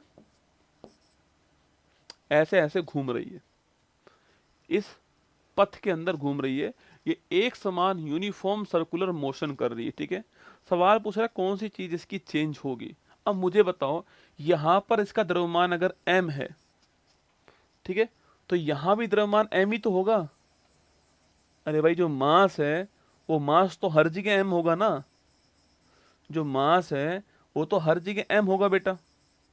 कोई समस्या भाई? ये तो जो द्रव्यमान इसका है 5 किलो 10 किलो जो है वो तो वही रहने वाला है, तो मास तो चेंज नहीं होगा ना। जो m है तो m तो नो चेंज है, m तो चेंज नहीं होगा, ठीक है। मास तो चेंज नहीं होगा, आपके एक समान मास रहने वाला है, ठीक है। सेकंड देखना, अगर दोस्तों मैंने कहा कि अगर ये इस पथ में एक समान पथ में घूम रही है तो मतलब इसकी स्पीड सेम ही रहेगी। स्पीड चेंज कैसे होगी? अगर स्पीड चेंज हो गई तो ये बाहर निकल जाएगी पथ से। अगर ये इस गोले में घूम रही है तो अगर दोस्तों सूर्य के चारों ओर पृथ्वी आपके चक्कर लगा रही है लगातार, आप तो ये मान लो कि यहाँ पर है सूर्य, ठीक है, यहाँ पर सूर्य है और ये हमारी पृथ्वी है, आप तो बस इतना समझ लो। अगर मैंने कहा कि पृथ्वी की स्पीड चेंज हो गई तो भाई साहब गोल गोल घूमेगी थोड़ी, आपके पता लगा दोस्तों ऐसे निकल गई आगे, है ना, क्योंकि स्पीड सेम आपके स्पीड से घूम रही है आपकी पृथ्वी सूर्य के चारों ओर, तभी तो आपके एक वृत्ताकार पथ में घूम रही है। तो अगर इसको यूनिफॉर्म सर्कुलर मोशन करना है, एक ही पथ में घूमना है, तो इसकी स्पीड सेम रहनी पड़ेगी, ठीक है। तो जो इसकी स्पीड होगी, जो इसकी गति होने वाली है वो सेम रहेगी, ठीक है। तो स्पीड भी आपके नो चेंज रहने वाली, सेम रहने वाली है, स्पीड भी सेम रहेगी ना। और अगर दोस्तों स्पीड सेम है तो जो हमारा जो काइनेटिक एनर्जी है वो क्या है? वो है हाफ एम बी स्क्वायर, यही होता है ना। मैंने आपसे कहा बच्चों यहाँ पर कि जो m है वो सेम है, अरे m सेम है, नो चेंज। अगर m नो चेंज है और जो v है हमारा, जो वेलोसिटी जो है ये भी नो चेंज है, तो मुझे बताओ आप कि ये भी तो चेंज नहीं होगा। तो जो काइनेटिक एनर्जी हमारा, जो गतिज ऊर्जा है, यह भी समान रहेगा, ठीक है। जो गतिज ऊर्जा है यह भी आपका नो चेंज रहेगा, समान रहेगा, ये भी आपको ध्यान रखना है। तो मैंने कहा मास नो चेंज, मास तो सेम रहेगा, स्पीड नो चेंज सेम है। अगर एक ही पथ में घूम रहा है तो स्पीड भी उसकी सेम ही है ना।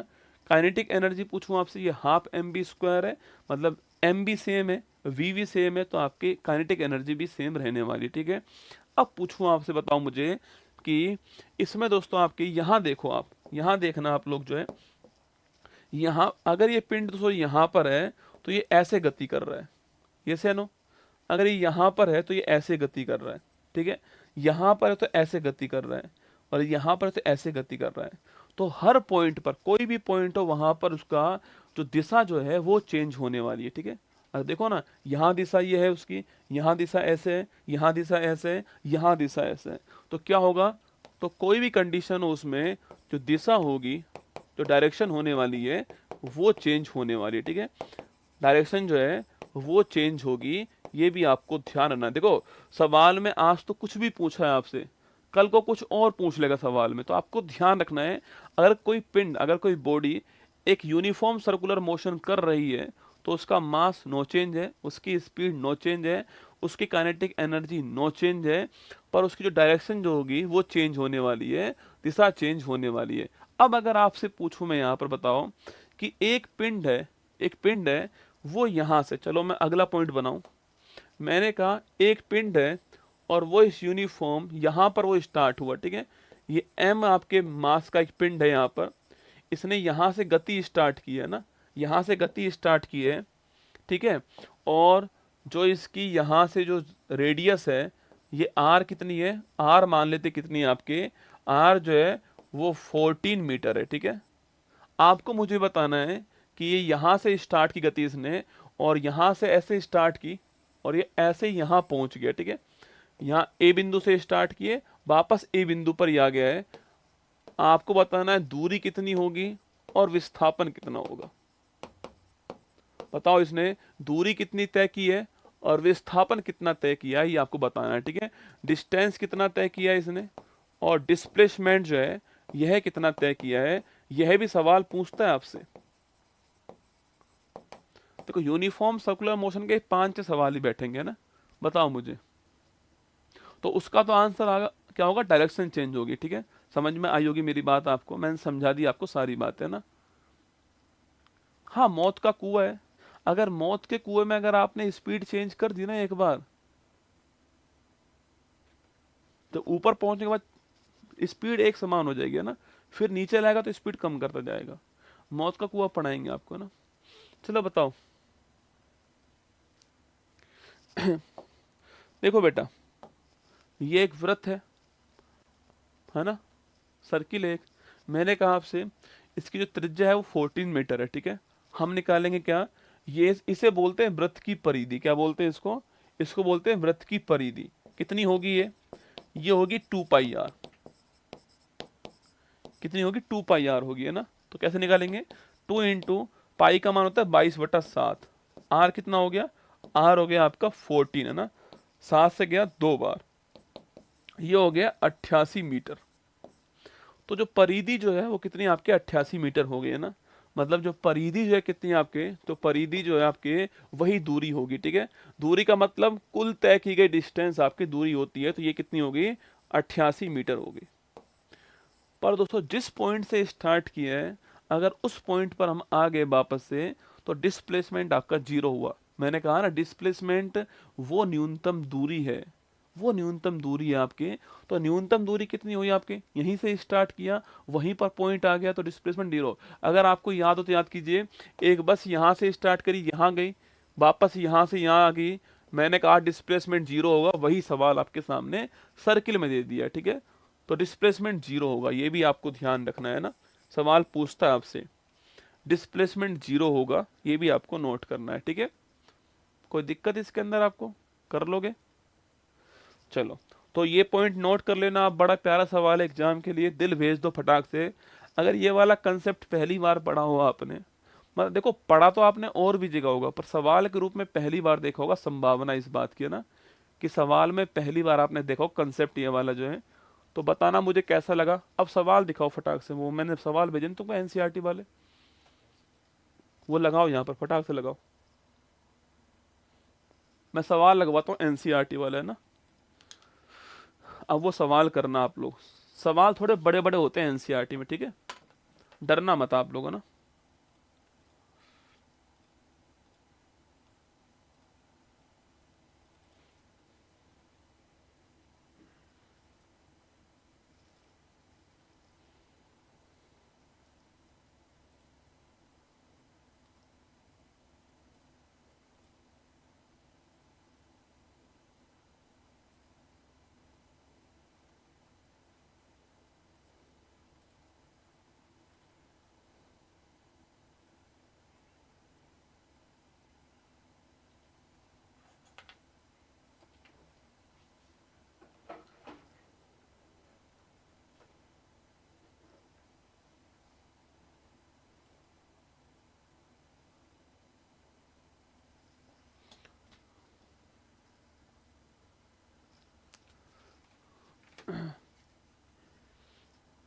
सवाल लगवा रहा हूँ, 1 मिनट।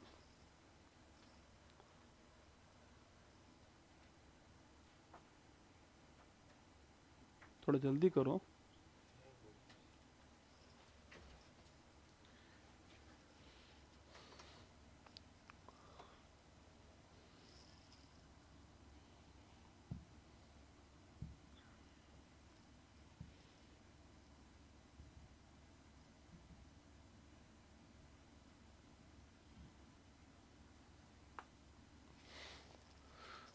चलो आवाज आ रही है मेरी, मैं दिख रहा हूँ इनको,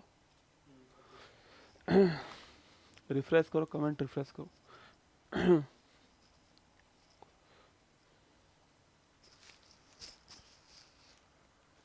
और रिफ्रेश करो कमेंट। चलो देखो, ये सारे सवाल एनसीईआरटी से मैंने हूबहू कॉपी किया है ना, कॉपी किया एनसीईआरटी से। जो लैंग्वेज वहां लिख रही है वही लैंग्वेज मैंने यहाँ पर लगा दी, ठीक है। ये सारे सवाल किसके हैं, ये गति के नियम और समीकरण के सवाल हैं। देखो पहला सवाल हूबहू कॉपी है, कोई चेंज नहीं किया है ना। गति के तीसरे नियम के अनुसार क्रिया और प्रतिक्रिया, ये एनसीईआरटी का सवाल है, मेरा नहीं है सवाल एक भी, है ना। तभी इतने अच्छे सवाल आपको नजर आएंगे। सवाल देखना, लेवल देखना, ठीक है। अब तो आप कर दोगे वो अलग बात है। गति के तीसरे नियम के अनुसार क्रिया और प्रतिक्रिया, एक्शन रिएक्शन जो है, ऑप्शन नंबर 1 सदैव एक ही वस्तु पर लगती है, ऑप्शन नंबर बी सदैव दो भिन्न वस्तुओं पर विपरीत दिशाओं में कार्य करती है, ऑप्शन नंबर सी के परिमाण और दिशाएं समान होती हैं, ऑप्शन नंबर डी किसी भी एक वस्तु पर एक दूसरे के अभिलंबत कार्य करती हैं। सवाल ये, अगर जिसने वो मेरी बात ढंग से नहीं लिखी होगी ना, यकीन मानना वो इस सवाल को कर ही नहीं पाएगा।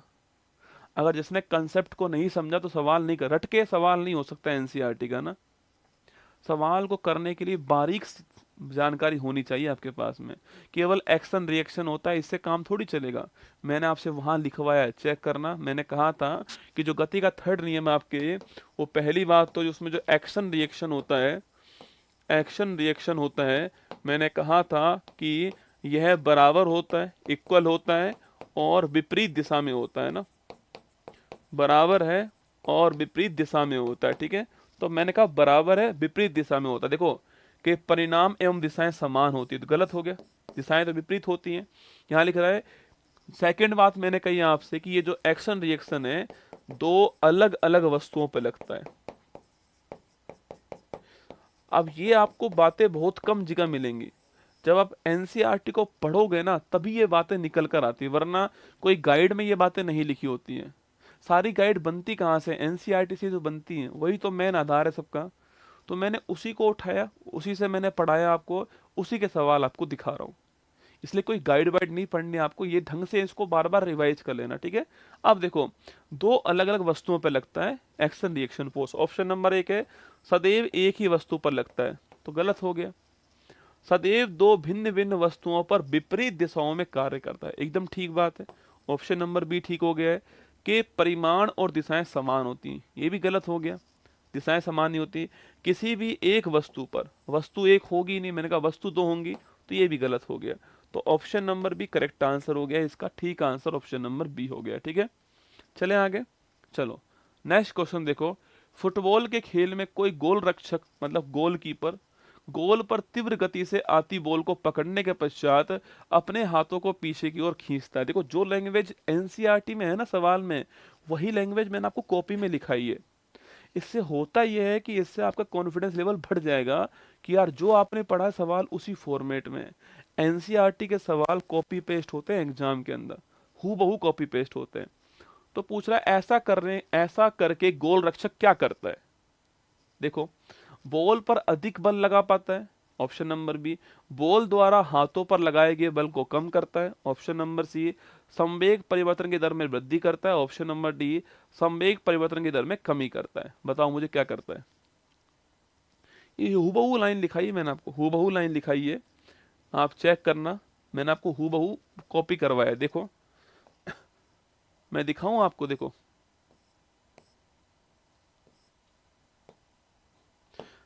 देखो क्रिकेट में फील्डर, फुटबॉल में गोलकीपर, मैंने दोनों एग्जांपल दिखाया था ना।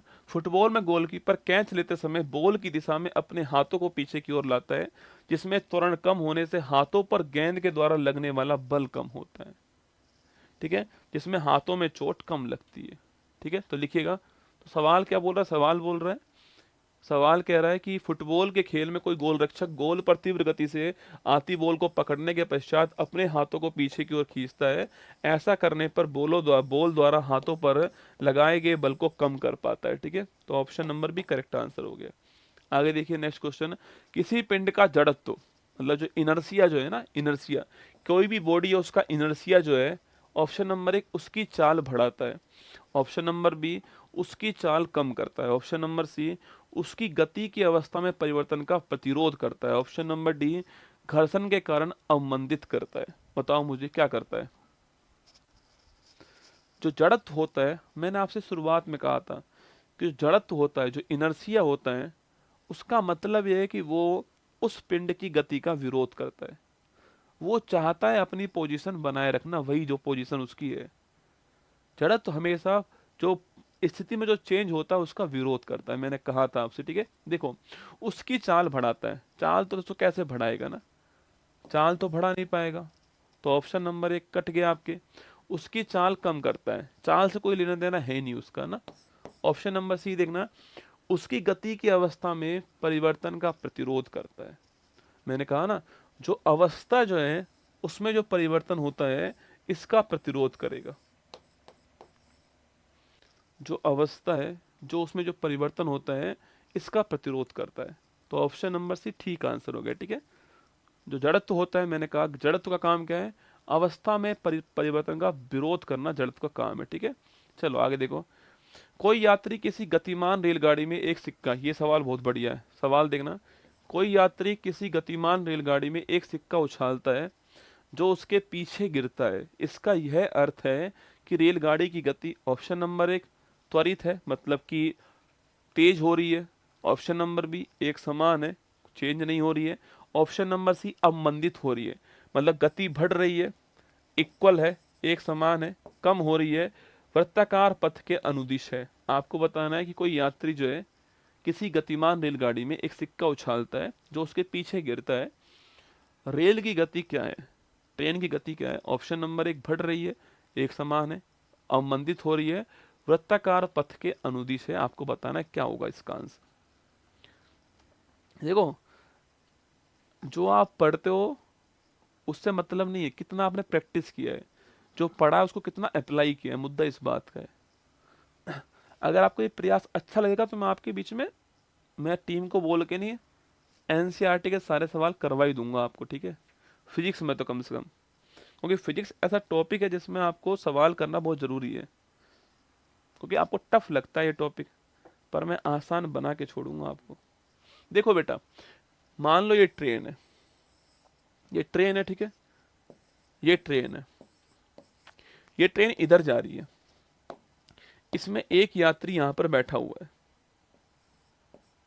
ठीक है? एक यात्री यहां बैठा हुआ है। जब ट्रेन इधर जा रही है तो ये यात्री भी इधर ही जा रहा है। अरे यस या नो? मान लेते हैं यात्री भी इधर जा रहा है, ठीक है? इस ट्रेन की स्पीड एग्जाम्पल के रूप में मान रहा हूं, मान लेते हैं इस ट्रेन की स्पीड कितना, आपके 10 किलोमीटर प्रति आवर इसकी स्पीड है, ठीक है? इतनी स्पीड से ये गाड़ी आगे जा रही है। तो जो यात्री जो बैठा हुआ है इसकी स्पीड कितनी हो गई? 10 किलोमीटर पर आवर हो गई, ठीक है? अब दोस्तों क्या हुआ, अब इसने क्या करा आपके, अब इसने क्या करा, अब इसने सिक्का उछाल दिया। क्या?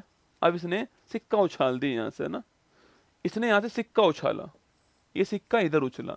अब मुझे बताओ, अगर ट्रेन की स्पीड 10 किलोमीटर पर आवर है, जो आपके बंदा बैठा हुआ है उसकी स्पीड भी इतनी है, तो सिक्का जो उछला है उसकी स्पीड कितनी होगी? उसकी भी इतनी होने वाली है ना, वो भी इतनी स्पीड से आगे बढ़ रहा है, ठीक है? इतनी स्पीड से आगे बढ़ रहा है। सवाल ये बोल रहा है कि जो सिक्का उछलता है वो उसके पीछे गिरे। जो सिक्का उछला है यहाँ पर, जो सिक्का इसने यहाँ से उछाला है यहाँ पर, वो सिक्का जो है वो कहाँ गिर जाए? वो उसके पीछे गिर जाए, ठीक है? सिक्का जो है वो यहाँ गिर जाए, सिक्का यहाँ गिरना चाहिए। मतलब दोस्तों, ये जो ट्रेन है इसकी स्पीड को मुझे बढ़ाना पड़ेगा, ठीक है? मान लो ट्रेन की स्पीड कितनी हो जाए, 20 किलोमीटर पर आवर हो जाए, तो ये बंदा जो है वो आगे निकल जाएगा, सिक्के की स्पीड इतनी रहने वाली है, सिक्का आपके पीछे गिर जाएगा और ये बंदा जो है आगे निकल जाएगा। समझ गए मेरी बात को? तो मैंने कहा आपसे, अगर किसी गतिमान रेलगाड़ी में एक सिक्का उछालते हैं हम लोग आपके, और सिक्का पीछे गिरता है, मतलब रेलगाड़ी और मेरी स्पीड जो है वो तेज हो गई है, हम आगे निकल गए, सिक्का आपके पीछे गिर गया, ठीक है? तो इसका अर्थ है कि रेलगाड़ी जो है उसकी गति कैसी है? आपके त्वरित है। रेलगाड़ी जो है उसकी स्पीड बढ़ गई है, सिक्के की स्पीड उतनी है, सिक्के की स्पीड उसकी तुलना में कम हो चुकी है, सिक्का आपके पीछे गिर गया है। तो ऑप्शन नंबर 1 ठीक आंसर है। त्वरित आपके आंसर, दो ऑप्शन कैसे होंगे सही आंसर? एक ही ऑप्शन ठीक हो सकता है, तो ऑप्शन नंबर 1 करेक्ट आंसर है। रेलगाड़ी की जो स्पीड है वो बढ़ चुकी है, रेलगाड़ी आगे निकल गई, सिक्का पीछे रह गया। ये देखिए क्वेश्चन नंबर नेक्स्ट देखिए, 2 किलोग्राम द्रव्यमान का कोई पिंड किसी घर्षणहीन क्षैतिज मेज पर 4 मीटर पर सेकंड 4 मीटर पर सेकंड के नियत वेग से फिसल रहा है। इस वस्तु की इसी वेग से गति बनाए रखने के लिए आवश्यक बल कितना होगा? सवाल ये भी बढ़िया है, एनसीईआरटी के सवाल तो बढ़िया तो होंगे। बताओ मुझे इसका आंसर क्या होने वाला है,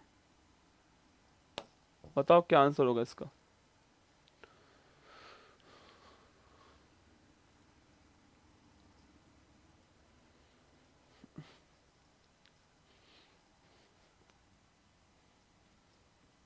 बताओ क्या आंसर होगा? 2 किलोग्राम द्रव्यमान का कोई पिंड किसी घर्षणहीन क्षैतिज मेज पर 4 मीटर पर सेकंड के नियत वेग से फिसल रहा है। इस वस्तु की इसी वेग से गति बनाए रखने के लिए आवश्यक बल क्या है? अगर ढंग से पढ़ा ना आपने तो सवाल कर दोगे आप इसको, पर बात वही है, ढंग से किसने सुना है?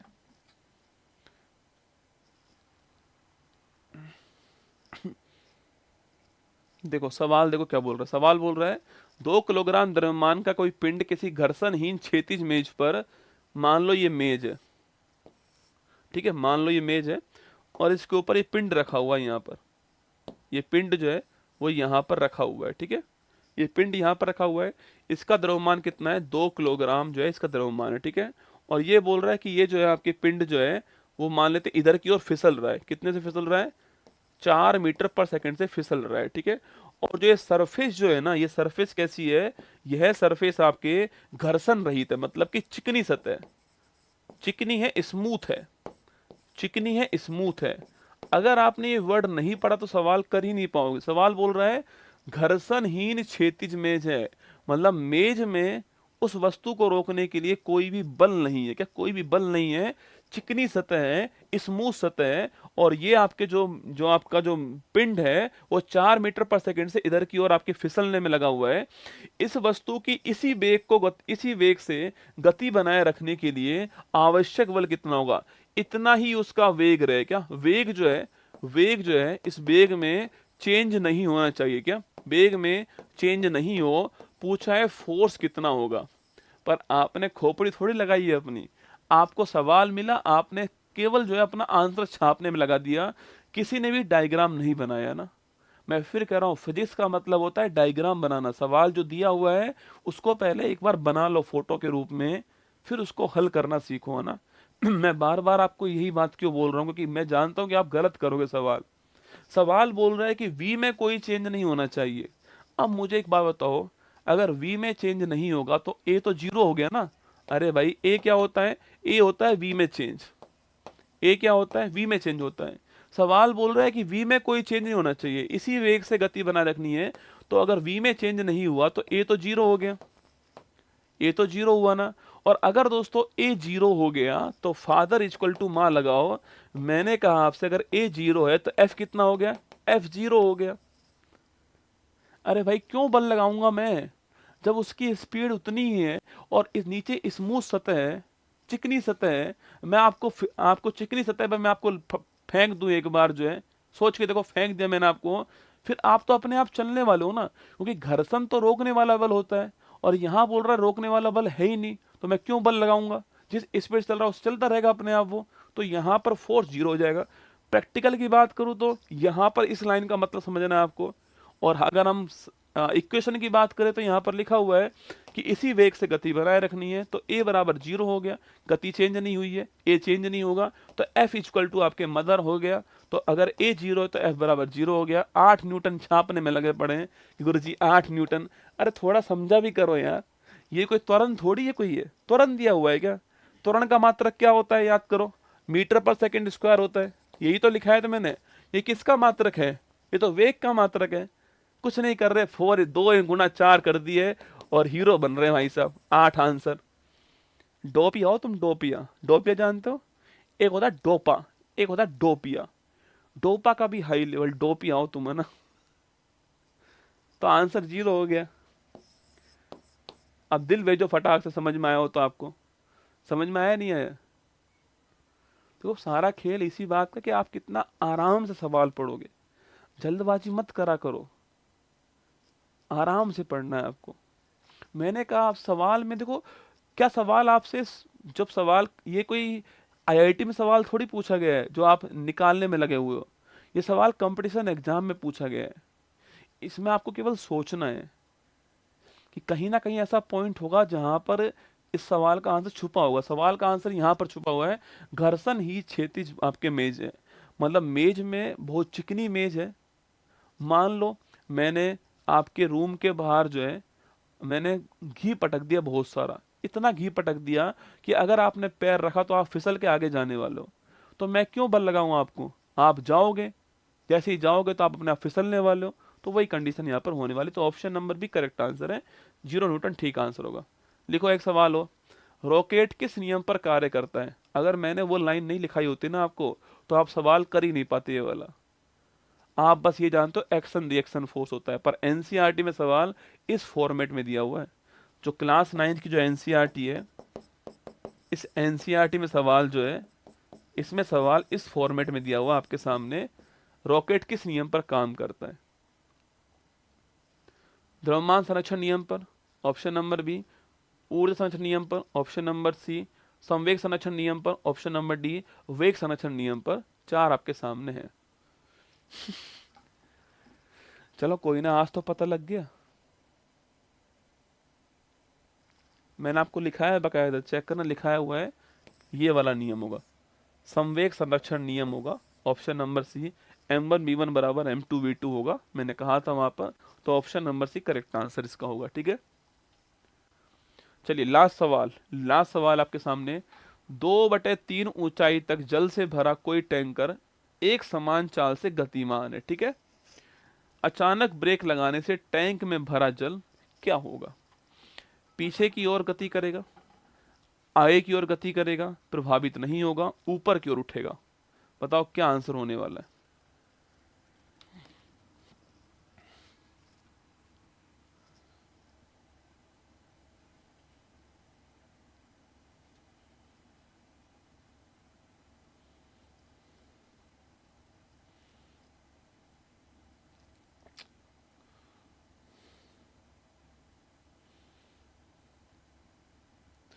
जो एनसीईआरटी है ना, वो सवाल को टफ बनाती है ना। छुट्टी बस कर रहा हूँ, बस छुट्टी कर रहा हूँ, ठीक है।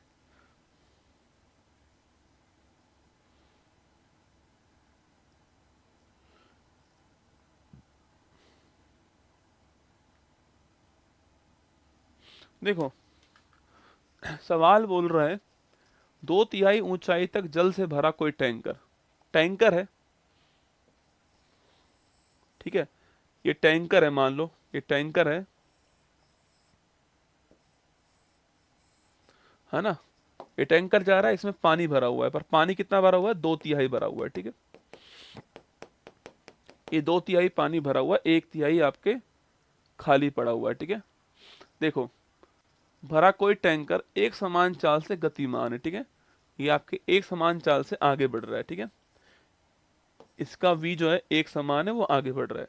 अचानक ब्रेक लगाने पर, अचानक ब्रेक लगी टैंकर में, तो क्या होगा? देखो ये पानी जो है, भाई ब्रेक लगी है तो टैंकर रुका है, पानी थोड़ी रुका है। पानी तो गति कर रहा है, पानी तो आपके वी से गति कर रहा है, ठीक है। जैसे ही टैंकर रुका तो टैंकर रुक गया, ये पानी आगे की ओर जाएगा, तो पानी जो है वो आगे की ओर जाने वाला है, तो पानी आगे की ओर आएगा, सारा पानी कुछ ऐसा हो जाएगा, ठीक है। तो पानी आपके आगे की ओर बल लगाएगा, ठीक है। तो पानी आगे की ओर गति करेगा। ऑप्शन नंबर भी ठीक आंसर है, करेक्ट आंसर है। ये मैंने वही वाली बात है, आपकी बस वाली बात है, ठीक है, बस वाली बात है। जड़त्व का पहला नियम था, याद करो, फर्स्ट लॉ था हमारा। मैंने कहा था आपसे, बस एकदम रुकेगी तो आप उसके ऊपर गिरोगे, याद है? आप उसके ऊपर गिरोगे, वो आपके थप्पड़ मारेगा, वही वाली बात है ना। तो ऑप्शन नंबर भी करेक्ट आंसर है, आगे की ओर गति करने वाला ऑप्शन नंबर भी करेक्ट आंसर, ठीक है। चले, तो ये आपका सवाल पूरे हो गए यहाँ पर। अब छुट्टी करते हैं हम आपकी यहाँ पर।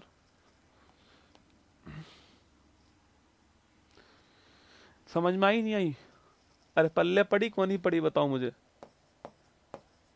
समझ आई, समझ आई या नहीं आई, तुम बताओ।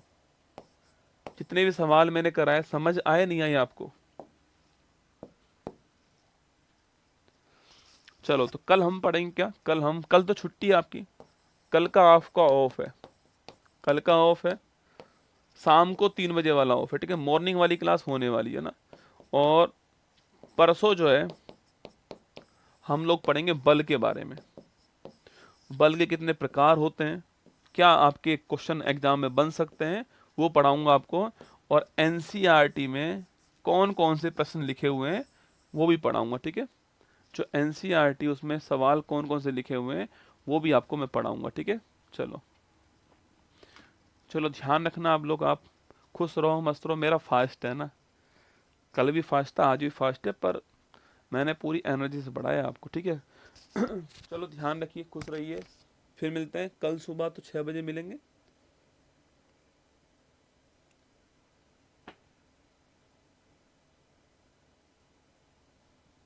थैंक यू भाई। तो इनको दोबारा पढ़ना है एक बार, सब सवालों को। एनसीईआरटी किताब खोलना मत खोलना आप, तो जो मैंने पढ़ा है उसको बार बार पढ़ना, ठीक है। बार बार पढ़ोगे तो कुछ नई बातें और समझ में आएंगी आपको ना, ऐसे करना, ठीक है। ऑल द बेस्ट, जय हिंद, थैंक यू।